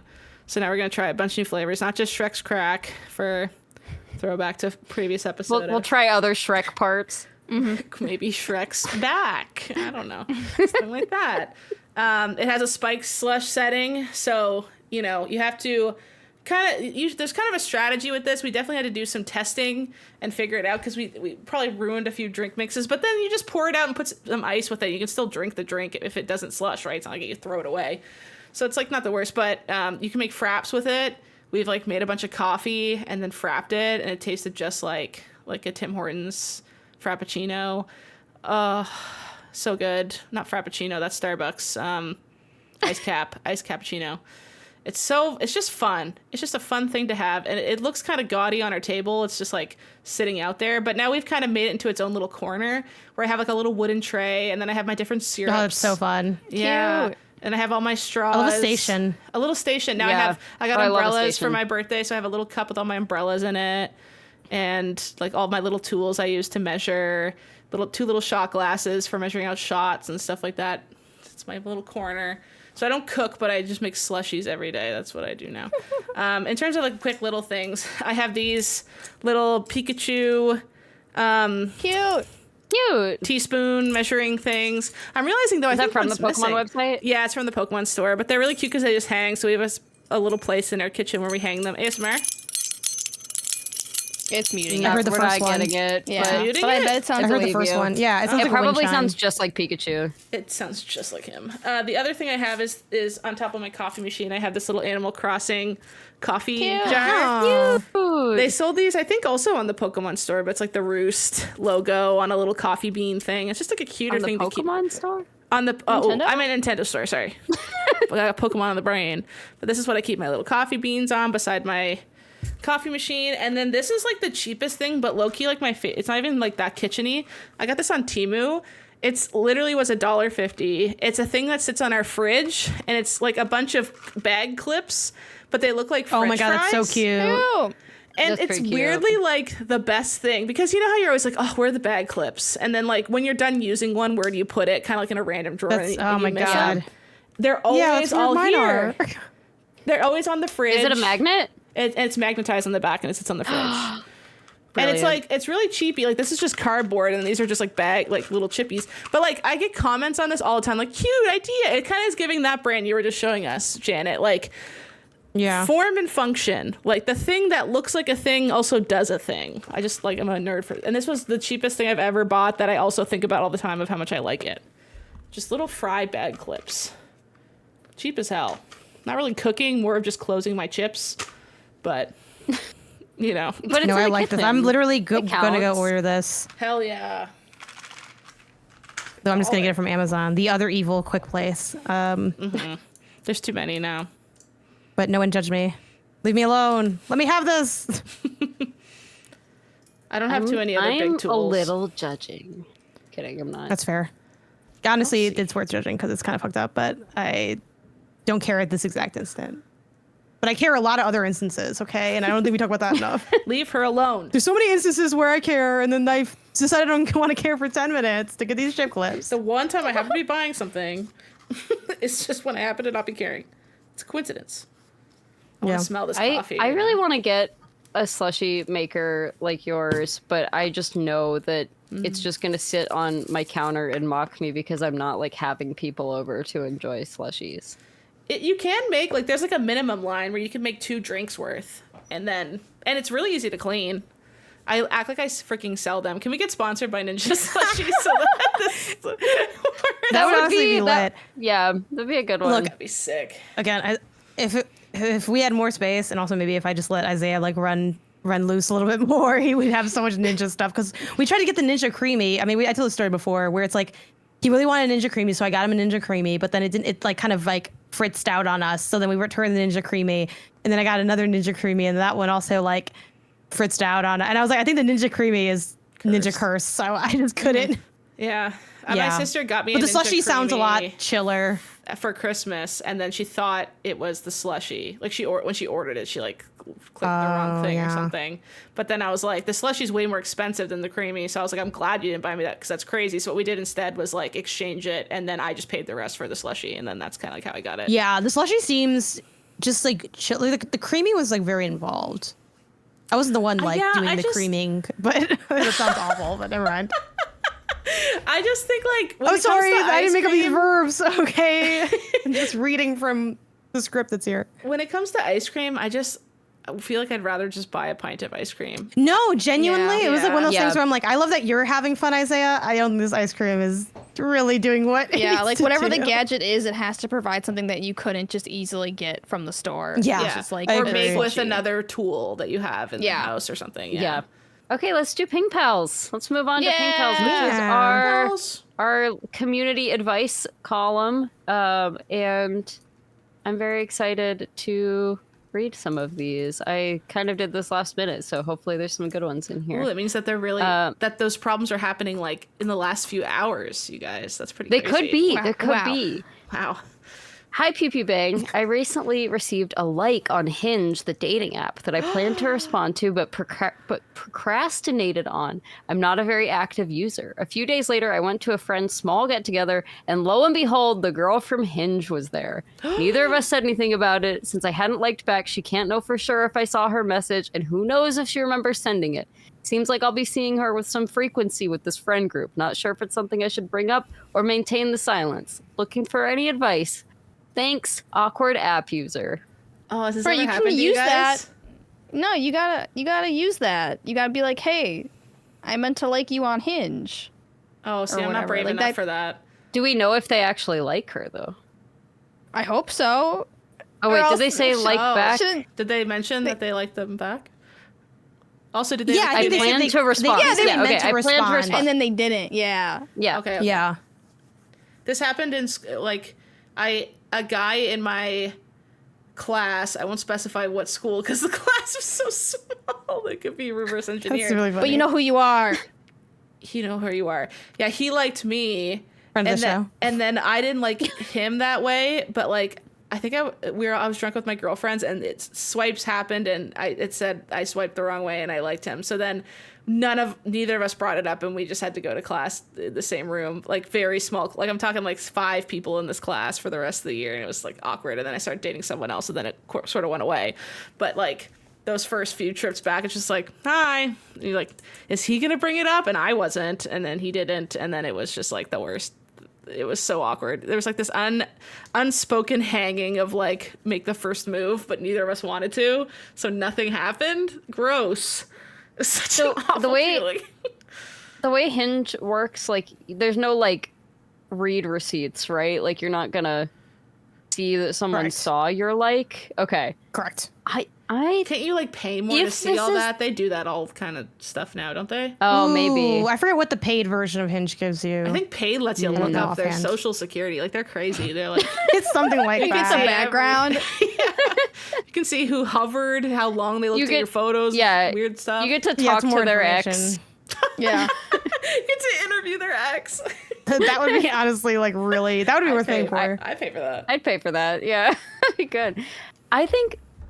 I do think you could pretend it didn't happen, but if you like, it's probably I feel like I'd feel bad if I was the girl and the guy proceeded to pretend like it didn't happen, or like, I don't know, like especially if you knew it. I don't know.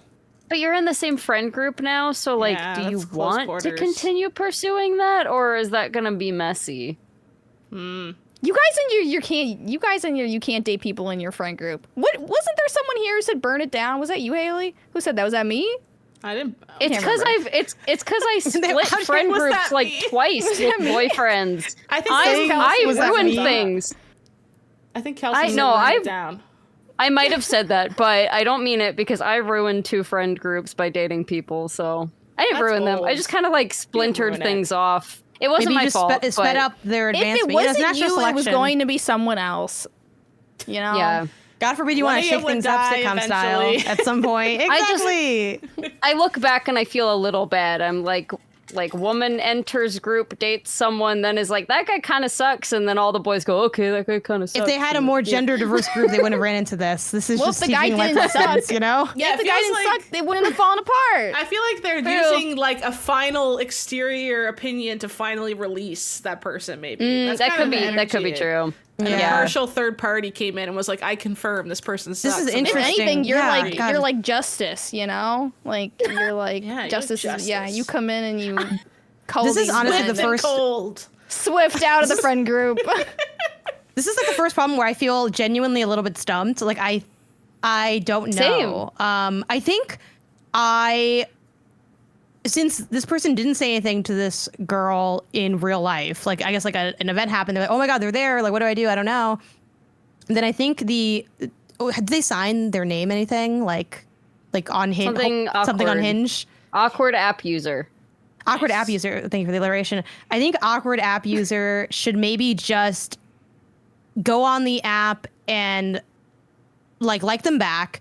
And then depending on their vibe, maybe you wait and like put the ball back in her court, see if she says anything, because then maybe it's like kind of, I don't know, chiller that way or whatever. Like I imagine this person still wants to pursue this person. That's why they're asking about it.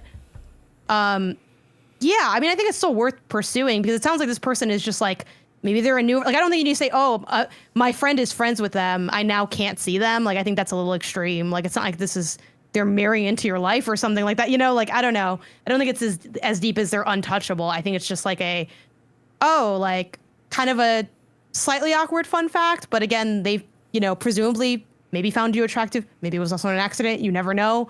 So I think bringing it back to the app.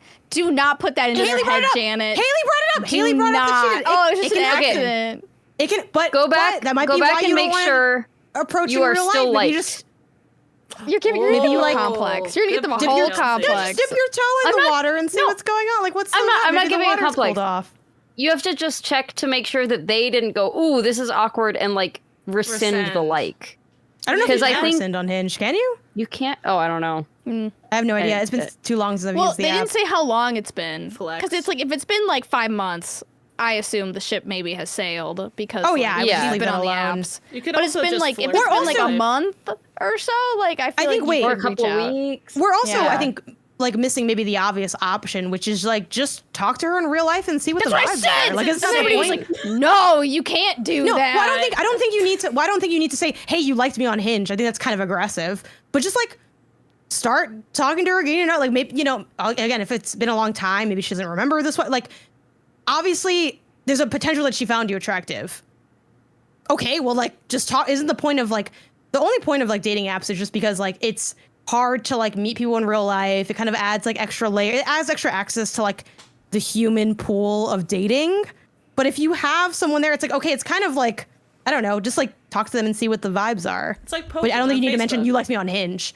Yeah, I don't think you need to say, hey, you liked me on Hinge. I'm a boomer. Oh, are you about that action? To be fair, I wasn't allowed to them. continue my statement because immediately everybody was like, what if you also just never talk to them and instead you like them back on Hinge and then nothing happens?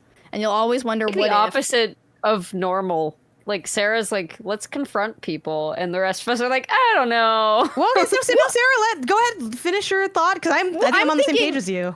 I don't think you have to go up and be like, you liked me on Hinge. But, like, yes. you should be able to talk to them in person and know if they're still interested. You know? Like, there should be a vibe there. And if you're still interested, you should pursue. Like, that's my opinion. Say, like, yo, you want to grab coffee sometime. Yeah, if you're, like, flirting and stuff, be like, oh, I meant, like, you can say, like, I meant to like you back, which I feel like would be a good... Or like opening line to say, see, like to test if deleted apps. Yeah, like to test if she's like, be like, oh, I'm not that active, which is a green flag, I think, for most women. Like green flag, I'm not that active. And then be like, I might to like you back or something. I have too many hobbies. That's what you say. She'll go, wow. I'm just so busy with all of my hobbies. I'm just too busy being like a really well-rounded and stable person. Yeah, I'm so well-rounded that I don't have time to fit this into my sphere. I would wait until like if you get a date to mention the Hinge aspect of it, because I also think you don't, in my opinion, I don't think you want to seem too much like you're almost like obsessing over your likes. Like likes are just something that, so that happen, and maybe like for different users, the amount of likes you get varies on a number of factors. But I don't think you need especially if it was, I don't know how long it's been, like I remembered and I've been thinking about it for months and I haven't, or weeks or whatever. Like I think that can also be like a bit much. I think a casual you're on a date, the first date, and they're like, oh, you know what's good? I think, maybe there's a lot of time, which maybe this talks to me, kind of a little bit of a white lie. There's so many times where it's like, oh, was this thing? Oh yeah, it was. I fucking know that it was, but I'm not, play it cool. Make it seem like it wasn't, it shouldn't seem like a special thing that someone liked you on Hinge. Yeah. Just casual, regular occurrence. Is it? Or doesn't just matter be like, if it is or not. That's pretty cool. Just be like, funny story, now that we're on this date together. Yes. I completely forgot to like you back on Hinge, but guess it didn't matter. We're on this date. Yeah, exactly. So. Like, cute. Yeah. Cute, not scary. Just pretend you never ever saw it forever until you're old. That's low-key what I would do. And then never talk to them ever. But, you can still date them, but just pretend you never ever saw that and just, approach it like you would date some... Because now you can also do that. You don't need to reveal the like either. Though. Why is that stupid? You don't need to reveal the like. Why do I need to be like, hello, you have previously engaged with my face on an app? It's not embarrassing. Why are we acting like it's an embarrassing thing that, they never got back to a like? For her, maybe. So I almost feel like skirting over But hiding it is almost more... Hiding it, protecting her from the embarrassment you think she should have would make it worse for me. Well, the thing is, I think you're putting the like on a pedestal. It's not that deep. We swipe on a lot of faces. People will screencast their phone and do it with their friends for fun. That's just genuinely, a thing that... You know what I mean? I think... Making it seem too deep, oh my god, she might not really remember. That's why I'm saying it's not that deep. You can just be like, I meant to like you back, but I didn't. Would you like to go on a date? And then she would go, why? Why don't you like me back? Well, then she's a bitch and you don't want to date her. But what if she's really pretty? Yeah, but also, what if she doesn't remember that? I think it opens you up to a potentially. She might lie. I guess she could. Yeah. And go, what? Right. She would I never. We should never do anything because anything could potentially be embarrassing. Yes. Well, the thing is, you gotta play a little bit of deep. Well, yes. Yes. As a social hyperanalyzer, I'm out here looking at how many ways can this be perceived, and am I willing to roll the dice on some of these things? I think this is an easy, just avoid rolling these dice at all by kind of keeping it a little close to the chest, a little fun fact in your back pocket. Yeah. And then when you're on your deathbed, I just think it can be perceived.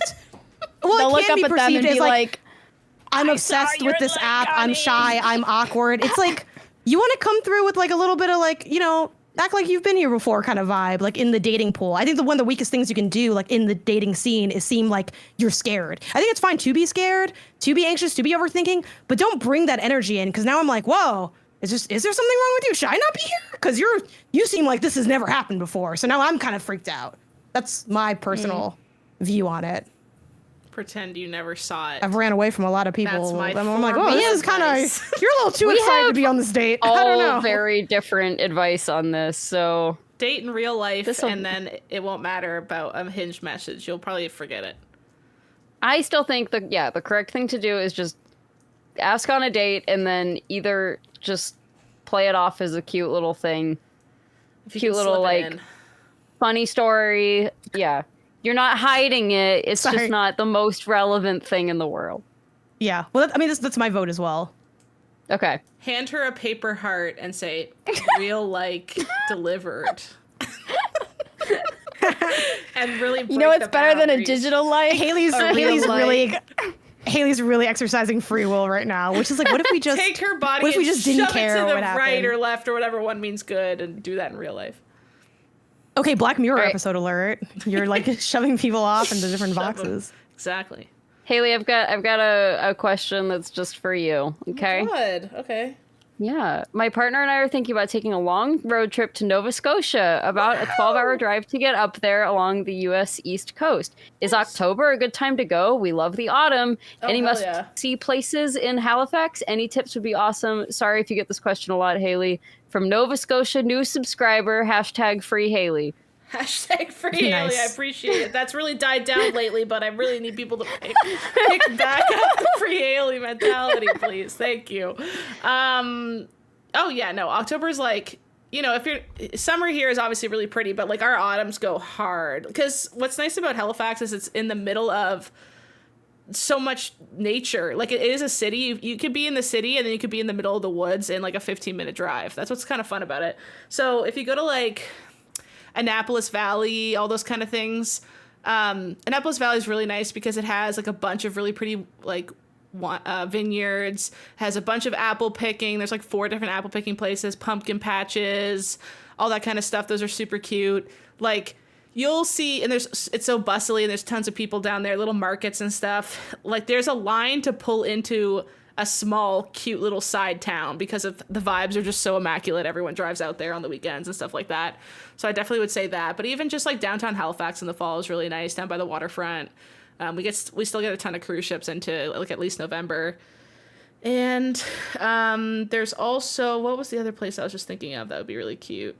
I don't know if Mahone Bay still does this, but Mahone Bay does a Scarecrow Festival, which is super cute, where all the residents of Mahone Bay, which is like a super small town, I actually worked for a newspaper there when I was a journalist, and like my news beats were hilarious. It was like local stump gets removed or something. I'd be like, time to cover the news. It was like the most boring news of all time. But anyways, so but all the locals like make it almost like a tradition to save up all these scarecrows, and then they make little scenes out on their front yards, like from movies or just like situations, like the scarecrow's in the tub holding a toaster and it looks like he's electrocuted or something. Like they put a lot of effort into it. One person did like the entire Harry Potter series, essentially just all scarecrows. Like if you Google Mahone Bay Scarecrow Festival, if that's going on, I really recommend that because that's also a very cute little autumn vibe town, which normally has so 2,000 people tops that live in it, and then it's like really touristy and a bunch of people go there. That's super cute.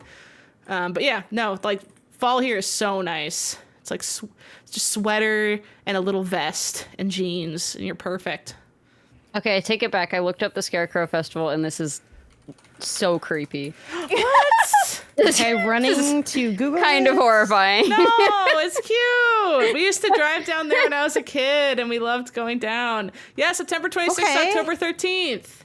Look, there's a bagpiper scarecrow, a pie contest. The first image I saw was just a bunch of them like leaned up on fence posts in a line like they're all gonna get shot. No. You need to go to Festivals of Mahone Bay on Facebook. They're a little scary. Clearly where I'm But going. like, you think scarecrows just are like they're supposed to be scary? Yeah, they're supposed to be a little scary. But they're really not that scary, you guys. I think you guys are being a bit babies about it. Look, They're scary to someone crows. did all the kiss, guys. Yeah, but look to That's the left. Why does that man have horrifying. a flute shoved down his throat? It's a bagpipe culture. New Nova Scotia, New Scotland. Hello. We have a little bit of culture. We have these one. This is a wolf. That guy's. They're all scattered around like an Easter egg hunt. It's fun. And here's the royal family. Here's one on a horse. Wow. What's it doing to that other one? Looks like it's preying upon it. Chasing him. Here's an Anne of Green Gables one that's hyper realistic. What the hell? More royal family. That must have been big back in the day. But people go hard. It's like, what's that scene in that Christmas movie where they all have this Frosties on the front lawn? It's like that kind of energy, but with scarecrows, and everyone goes, it has Tim Allen in it. What's that Christmas movie? Is it Santa Claus? No, you'd think it would be that. That's a great guess. And there's another Christmas movie with Tim Allen in it? They're all Christmas cranky movie. and they want to go on vacation. And they free Frosty. That one. With the hickory honey ham. Oh, Jesus Christ. I have no idea, girl. I'm so sorry. Christmas the Cranks. Okay. I don't even need this. Look, the Santa Claus is destroying them. Wait, hang on. Naked Snake.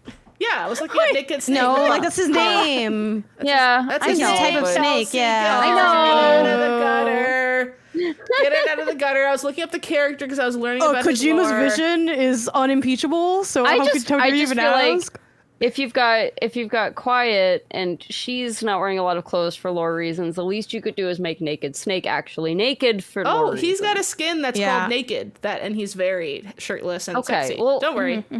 Great. Okay. Oh, Raiden could get naked in like Metal Gear Solid 2, right? Because he would do like those naked cartwheels. That sounds right. Raiden naked. Raiden naked cartwheel? I mean, I gotta look that up too. Now that everyone's gonna wonder. Yeah, like that was a thing, right?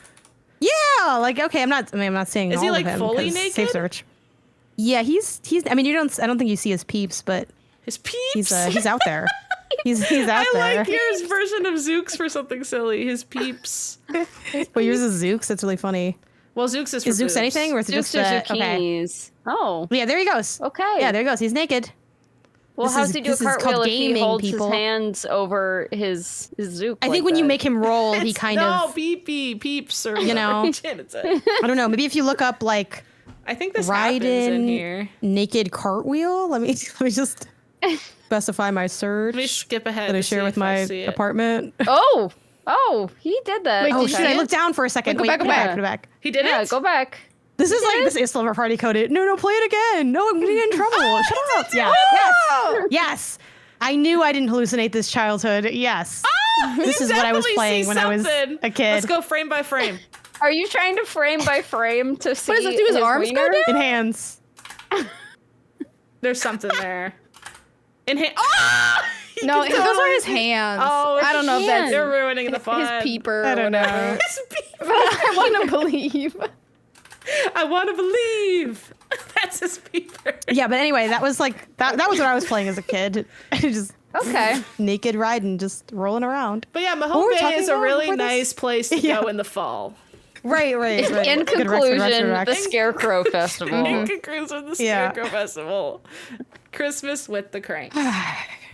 Okay, here's one for all of us. Hey PPB friends, I'm hoping you can help a dad with limited experience. I've been gaming forever and my son has also gotten into gaming. He's big into Mario, blah, blah, blah. My daughter is 3 next month, also recently started showing interest in games. This started with Donkey Kong Bonanza because she loves helping me dress up DK and Pauline. She started asking me to play that game just to do the dress up. I found a very low budget doll dress up game on the Switch that's very simple and not very well made, where you basically clean up an animated doll and pick out hair and clothes for her. She loves it. I'll be honest, I'm not super familiar with girly games. I've learned more in recent years from Pew Pew Bang and Abby Russell. However, I'm not really sure what games might be good for someone much younger as beginner video games to start trying. Do you have any recommendations for simple games a young girl who loves dolls, dress up, and princesses might enjoy? Thanks from Gamer Dad in Ohio. This is tough. Sorry, I didn't mean to blah, blah, blah your son. I just was... Your son knows what he likes already. I'm trying to get to the advice part. I'm sorry. That felt rude. I don't feel like I'm up to date on like good young girl games. Kids games. Yeah. I'm also not that up to date on the kids aspect of things, but there's a couple things to consider. Well, one, as a recommendation, my colleague Patrick Klepek has a website called Crossplay. The URL is crossplay.news, and it's about like the intersection of like gaming and kids, and it talks a little bit about like, parenting and gaming. He writes for it, obviously, but he also has like some guest writers as well. So I think that could be potentially a good resource because it covers a lot of stuff with kids and gaming. And I'm sure he can maybe connect you with like another angle as well. But on top of that, things to consider with kids, because what's the age of the daughter again? 3. Was it 3 or 5?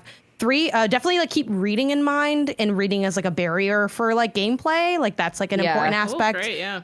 And then other than that, I think maybe this is, again, I have not really thought a lot about young kids and gaming. And I used to teach, but I taught older kids, so I don't have as much elementary education background.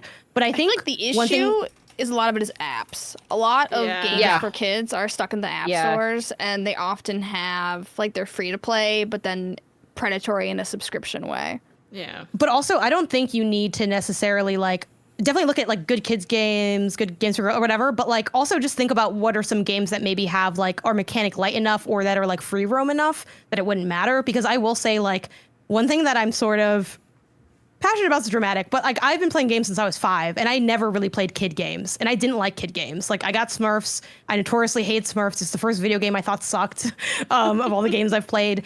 And it's like, you can also just enjoy like sort of whatever, like definitely like, I don't know, create like a chill space to explore interests and stuff. Like obviously it's good that you latch onto, oh, she likes this dress up aspect, but like just sort of, I guess, continue pulling on the threads that you're pulling on, which is like presenting her with things and seeing what gets her excited and then kind of following that through line a little bit.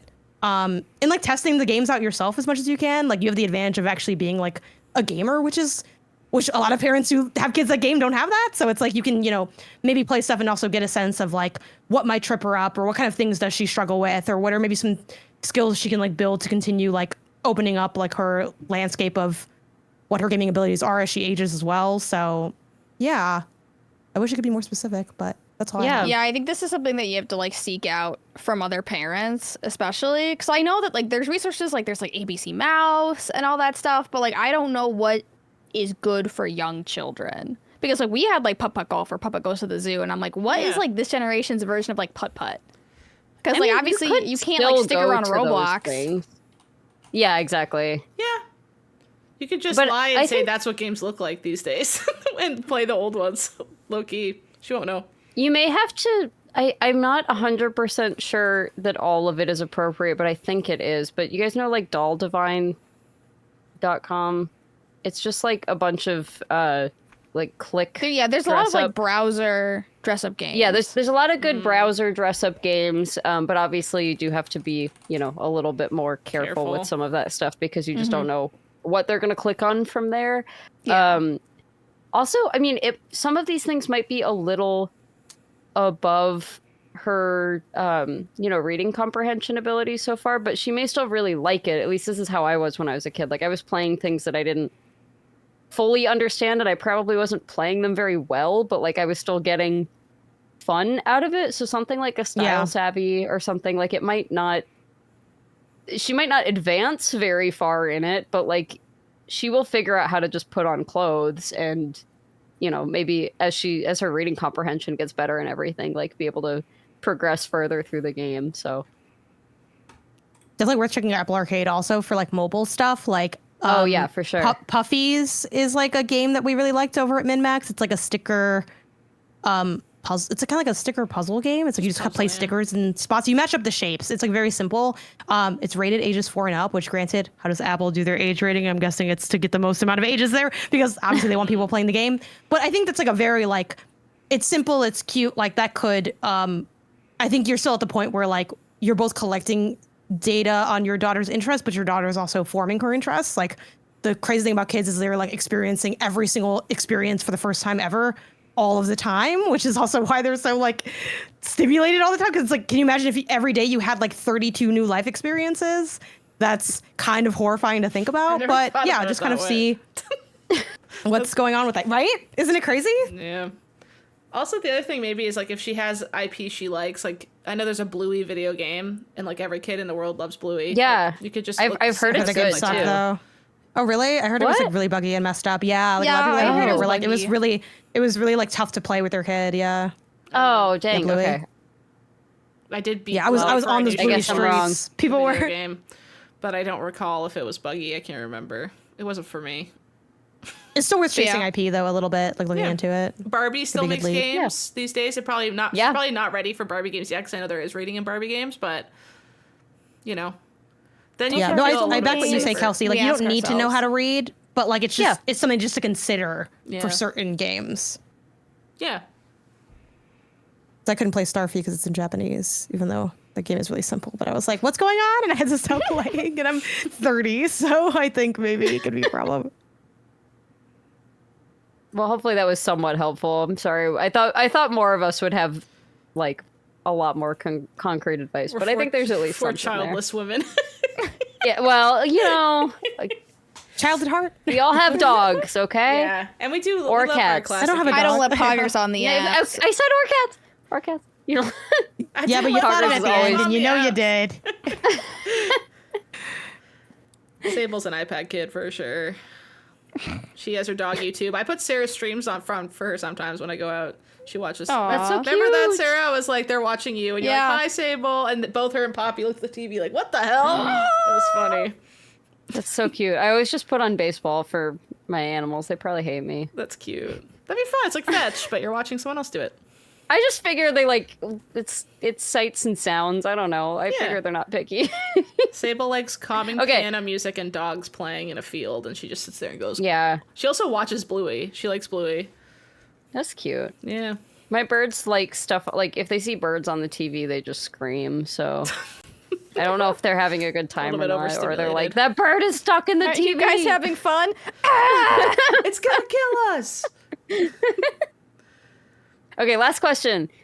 Hey, PPB, I could use some help. How do you all deal with those intrusive memories of mistakes you've made? Sometimes it's like my Yeah. head just wants to show me the greatest hits of all my failures and times I've been hurt. I usually do the unhealthy thing of just stuffing them down, but I want to know if y'all deal with this kind of thing and if you have any Shit, that's healthy unhealthy? advice.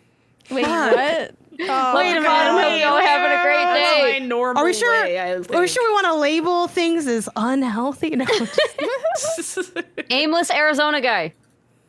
Sorry, I had to close it No, out. you're Calm totally fine. down. Yeah. Yeah. Stop yelling. I can't. What are you, your birds watching TV? That's your impression. I just mentally try to pivot. Is it the same as shoving it down? Maybe a little bit, where it's like, it's almost like a jump scare of the mind, where it's like, Yeah. whoa, let's not look in that corner. We don't need to Honestly, be doing that. Keep walking down this hallway. I open TikTok and I scroll the bad thoughts away. Have you tried that? oh my Oh my god, you God. sounded Okay, so hang on. numb to the world as you said that. Hang on. Okay, I but might are any have of these two remaining ladies? I might have mentally a well? healthy one. Because I like, Sarah had a suggestion for something a while back that was like, save nice comments about yourself. Yeah. Or Yeah. something like that. Like, make sure you have some things to look back on.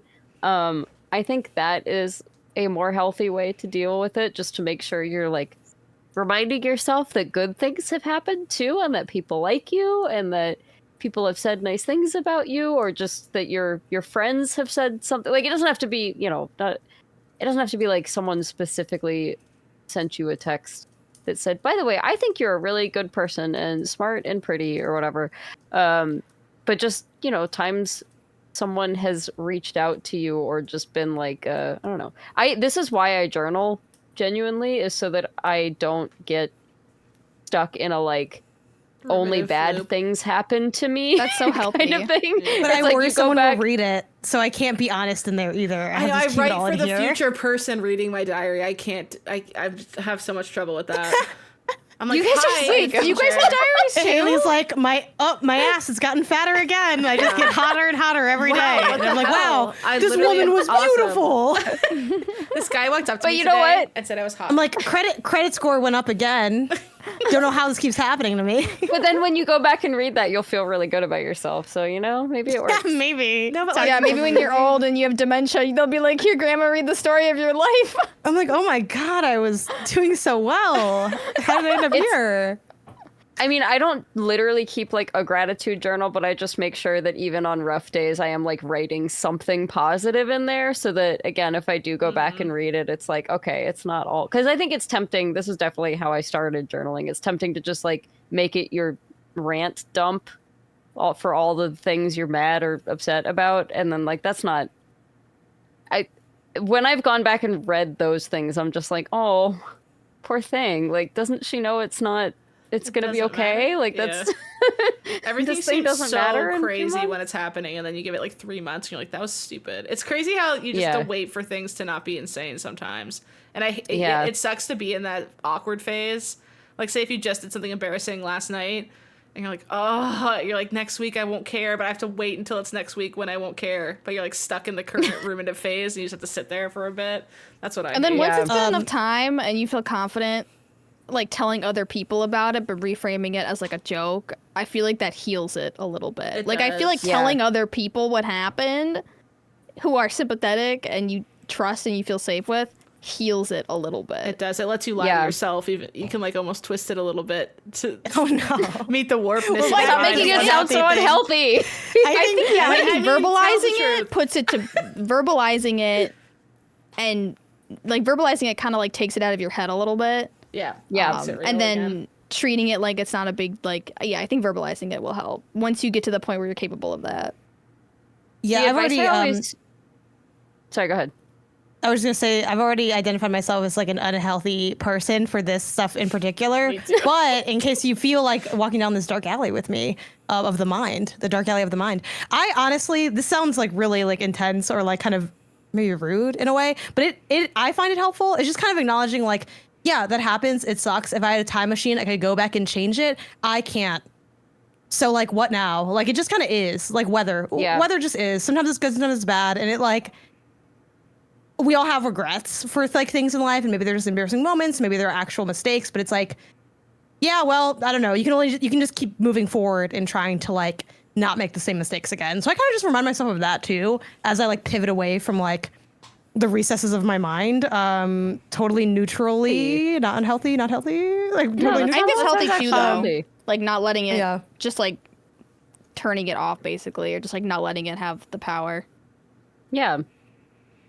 The advice I always hear, and I've tried to apply this, but it's a little bit easier said than done, but I do think it helps, is like, think about if your friend did this, if you would want them to beat themselves up as much as you're beating yourself up. Like, if someone else did that thing, would you be horrified and like, and all of that? And like maybe you did something truly terrible, but like most of the time it's like, no, I would just kind of feel bad for them because I would be like, oh, they're probably feeling crappy about that. Like, that's not they probably didn't like doing that any more than I liked being there for that or whatever. So I don't know. I also think not in an unhealthy way, not in a just scroll the the pain away. But it works. Like, no, but like distract yourself with something positive, something that's not just empty scrolling. But I mean, genuinely, sometimes when you just get stuck ruminating on something, like you need to like move. You need to just like physically go move and do something else so that your brain stops spiraling that. Yeah. I have like a warm, medium, and hot advice for this because I have problems with this. Okay. I am clinically diagnosed with OCD, so I know the strategies. Here they are. Easiest. What I sometimes do is I literally in my head go until I can't hear myself think, and it low-key works sometimes. Not gonna lie, sounds insane. Just in your head or out loud? In my head. So if I'm trying to fall asleep and I'm thinking like, oh my god, like that happened and this person, I literally go look in my head over and over until I fall asleep. And it sometimes works. Just gonna check that one out there. That sometimes works. Medium is insert niceness to somebody equal to how shitty you feel about the thing you did badly. So if you feel like you did something bad, when you're walking your dog, compliment somebody. When you go into a shop, say to the shop owner, I love your shop. It's so cute in here. Look at somebody and say, hi, and smile. And just like outwardly stick out happiness. And you literally, it just like happens to get felt by you. It's just magic. Like that just works. So I do that. Third is if this is something that actually affects your daily life and stresses you out, it's probably not normal and you might actually should go to a doctor and get someone to ask that. Because I thought... You're so real for that. No, it's true. Because I was so high functioning that I was just like, oh, everyone feels like this. And then as soon as I went on drugs, I was like, oh my God, that was like... You learn to cope with it, and then as soon as you're on drugs, not that drugs is the only thing, but for me it was. As soon as I was on drugs, I was like, that's crazy that my brain just is normal now. Like, you realize that a switch gets flipped and you didn't realize it was on. And unless somebody also has that switch flipped the same way as you to explain to you how you can flip it off, you just think it's always on for everybody everywhere. So if you are somebody who that lays was- in bed and like loses sleep for hours because you're ruminating and circle thinking and stuff, it's not normal. You should probably talk to someone. That was definitely my experience with getting on ADHD medicine, was just like, oh, like people have kind of quiet It's like moments easy in their mode heads all of a sudden. sometimes. You're like, What what? is happening? Yeah, like I can just sit here in a chair. Oh my God. I can go out to dinner with my mom and not think about my 50 emails I should be answering right now instead. This is crazy. Feels good. Or just do the blah, blah, blah, blah, blah thing. You say. I'm like, Yeah.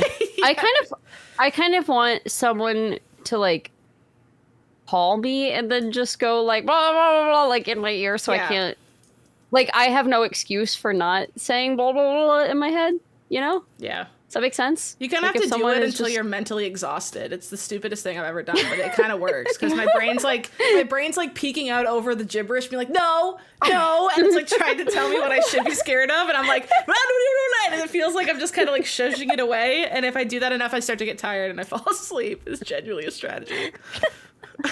I would do that during law school a lot. That's my favorite new strategy for anything. It's Good. more of a short. Don't bank on that for the rest of your life. That's to let you get a good night's sleep because you got a meeting tomorrow or something. Strategy. Yeah. Yeah. My version is like I pretend that I'm dead. Does that make sense? Like I lay in bed, Interesting and I'm strategy. like, because I'm like, if I'm dead, I like a dead person doesn't think, a dead person doesn't like, it doesn't matter. So like I'll just kind of like pretend that I've died. But then, like, don't your thoughts still creep in, or is your brain like, she's No, because I'm dead. No, like, I'm dead. It like believes That's you and crazy. stops thinking. That's It's- so No, cool. yeah, I'm dead, dude. I ain't I got wish no I could thoughts tell or myself problems I'm when I'm dead. dead. No, I dead. No, I did. Sarah Podzorski. Sounds like the Great opposite advice, of Haley's. girls. Great advice. Yeah, my brain is screaming and yours is flatlining. No, I did. No, I did. Real quick before we do our outro, I just want to say that yesterday I got my very first compliment of my nails in my entire life. Update. Nailed They're not it. even good right now. They're just Oh, they're sorry, painted. it's already chipping, but they're like a sparkly. They're sparkly. Ooh, they're sparkly. vampy. oh, that's Yeah. cute. They are vampy. Yeah, it's sorry, they're already kind of chipped, but it's from Holo Taco, and I think it's Nice, called so Waste cute. of Space. Love Holo Taco. Edgy. She's edgy. Yeah, they're fun. I'm just a waste I of just- space. Look, I have to go through all of the phases. So like I have to do the black nail polish because I've never done it before. Like, you know, like Fair. I'm speed running like all of the nail things you go through as I also a had like a teenager. black nail phase. Yeah. I don't want plain black though. They're sparkly and that's very important to me. Are you gonna is do that they're crackle also nails, or are sparkly. you skipping that phase? Skip No, the I think crackle I'm gonna- nails. I'm gonna skip crackle. That's a fair Skip skip. crackle. You don't need to be there. Yeah, fair That was skip. I very don't like think. and you I don't can think we skip need like that. the 2010 matte though. It was like phase hitting so too. hard. Yeah. Skip the matte nails. Yeah. What should I do next? What's the next like? Whatever you want, man. You can go wherever you I want. like Nail the art. creams. If you like Holo Taco, the cremes. I feel like are cremes? good. Okay. Yeah, the Smeg. cremes. Okay. Not a 1-to-1. Holo Taco Cremes. Smeg. The first one is called Born Ugly. Oh That's God. It's the same that's color kind of as that KitchenAid that Haley shared with us. Oh, I would not Okay. picture. Yeah, these are cute. Born ugly is a beige in my head. Yeah, Not a that's hunter wild. green. That should be called Shrek's. Anyways, crack. I just wanted to do my nail update because Yay! I've been Yay. keeping up with it. It's working. I mean, they're Tricked still us like into giving you advice, but it worked. I didn't trick you. I immediately caved and told you what was happening because all of you were like, "What do you mean this idiot doesn't know how to do their nails?" And I was like, That's "It's not me. true. I'm the Oh, idiot." that is such not what we said. not true. Check the tape. Roll the tape. Roll the tape. Are you using the cuticle oil though? I did get a cuticle oil pen. I still Okay. don't like really It's understand. the flossing of nail care. Okay, Oh. You just put it on. Okay. Ideally, that's what I did. ideally did. at least once a day. If you want to go crazy, twice a day you could do. Wait, but, like, even you- if your nails are painted, you just put it on top? it's at the, Oh, at your okay. cuticle, so it's the bottom part. Yeah. So you Okay. can go a little bit over the skin too. Like you don't have to. It's not like polish where you have to worry about getting it on your skin. But yeah, don't coat it all Okay. over the whole nail. Just like the skin seeping part. You know, the edges. Okay. All right, cool. Yeah, and it'll keep I them got like cute ones. they don't have like good it's like the yeah, it's the flossing. It's like, you know, you won't really notice the difference in a way, but it is helping you. Can we put out? Well, it'll make me feel like I'm taking it really seriously. Yeah, and it'll make it not like dry either ever. So Okay. It won't be like crusty and dusty. Yeah, that is a problem I'm having. Like these, I'm having new problems with because I've never had them to have problems with. So I like don't know what's. I'm like, oh, it's kind of dry around there. Okay, I didn't know that happens. Can we put out that if we've helped people in the past, if they write back and say what happened, that'd be fun. People have. They put it in the Discord. People, they like leave like comments if you want to give on updates. Oh yeah, I have seen a couple of those actually. Oh yeah. You know what? You should write into Pink Pals though if you have an update, just so we can read it on the podcast. Yeah, because that would be very fun. That'd be fun. Anyways, that's our episode. Thanks for listening to Pew Pew Bang, and thanks for looking at all of our delicious meals that we cooked, and all the other ones as well. And look, I wasn't going to say anything, Jen. And slushy. I still think. I would take your 4 shots over what I made. Okay. Janet, I still think in a Greek yogurt that would probably hit. That would probably hit. be really good. Mm-hmm. That's very kind of you. You're very kind We're and on forgiving top of host. a dry pie. And we should I all be appreciate thankful that to you Kelsey. I appreciate that you went outside the box when you picked it. You picked something that's literally not a real thing, and I respect that immensely. Yeah, That's thank true. you. But Sarah, you also made the thing that's so hard to make. It's a joke. Whoa, I think we could stop. Yeah. I think we could stop. That's where we're at. I think we can stop where we're at. I think I was gonna say. What we learned today on Pew Pew Bang once again is that Sarah's better than all of us. No! Yeah. She's like, how many times do I have to teach you this lesson? Oh man. Anyways, if you like the show, tell a friend. I've been seeing a lot more people like just name dropping Pew Pew Bang when people are like, I need a podcast to listen to, or I need some. Yeah. The streets are talking is there about us, anywhere and on it's the internet positive. that's I love not that. all men? So I'm very happy to see that. So yeah, please continue to tell a friend if you enjoy listening to this. You can find us on social media. We have been a little not so. Look, Janet's getting married, and I've been pretty busy, so we haven't been great about it. But I'm working on it. I'm like, what's quiet? It's like quiet quitting, except I'm still here. So don't worry. Yeah, I'm coming we're back. both still here. But it's at pewpewbang.bluesky.social. It's at pewpewbangpod on Instagram and TikTok. Don't forget to subscribe specifically to the Pew Pew Bang podcast feed. It's a separate feed. But once again, if you would like to support us, and if you'd like both an ad-free version of this show, because we just had our first ad, and I actually love it, but you know, I understand Our if you ads don't are want to like listen really to good an ad.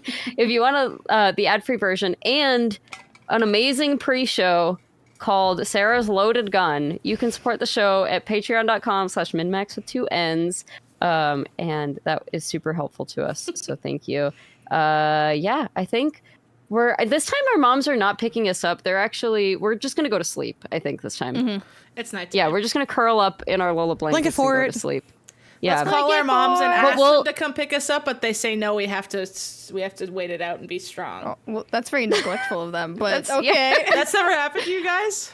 We're going to bed, but we're going to continue to kind of like whisper and do the like, are you still The up? 3 a.m. like, guys do you awake? think that dogs have feelings? Do you think my dog likes me? Sarah's original loaded gun. Do you guys think Raiden actually had his peeper out in Metal Gear?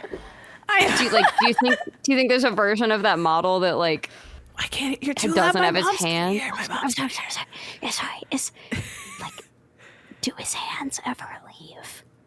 His peeper. Peeper is. It does because it His shows Zook. it. Zook's are boobs. showing. I think that was just his How hands. are Zook's boobs? Sarah thinks it's just his hands, but I saw some extra movement that denoted non-hand. You guys. Thanks for listening to Peeper physics. I want to know more about Good night, peeper everybody. physics. Where can I learn more about? If you liked this, you can catch more of us on MinnMax's other content like the MinnMax Show podcast, our Unhinged community voted series, New Show Plus, deepest dive game clubs on new and retro games, and a whole lot more. It's all Patreon supported, so if you enjoy the show, please consider checking out those benefits, clicking around to our other shows, or telling a friend about Pew Pew Bang. Thanks a bunch.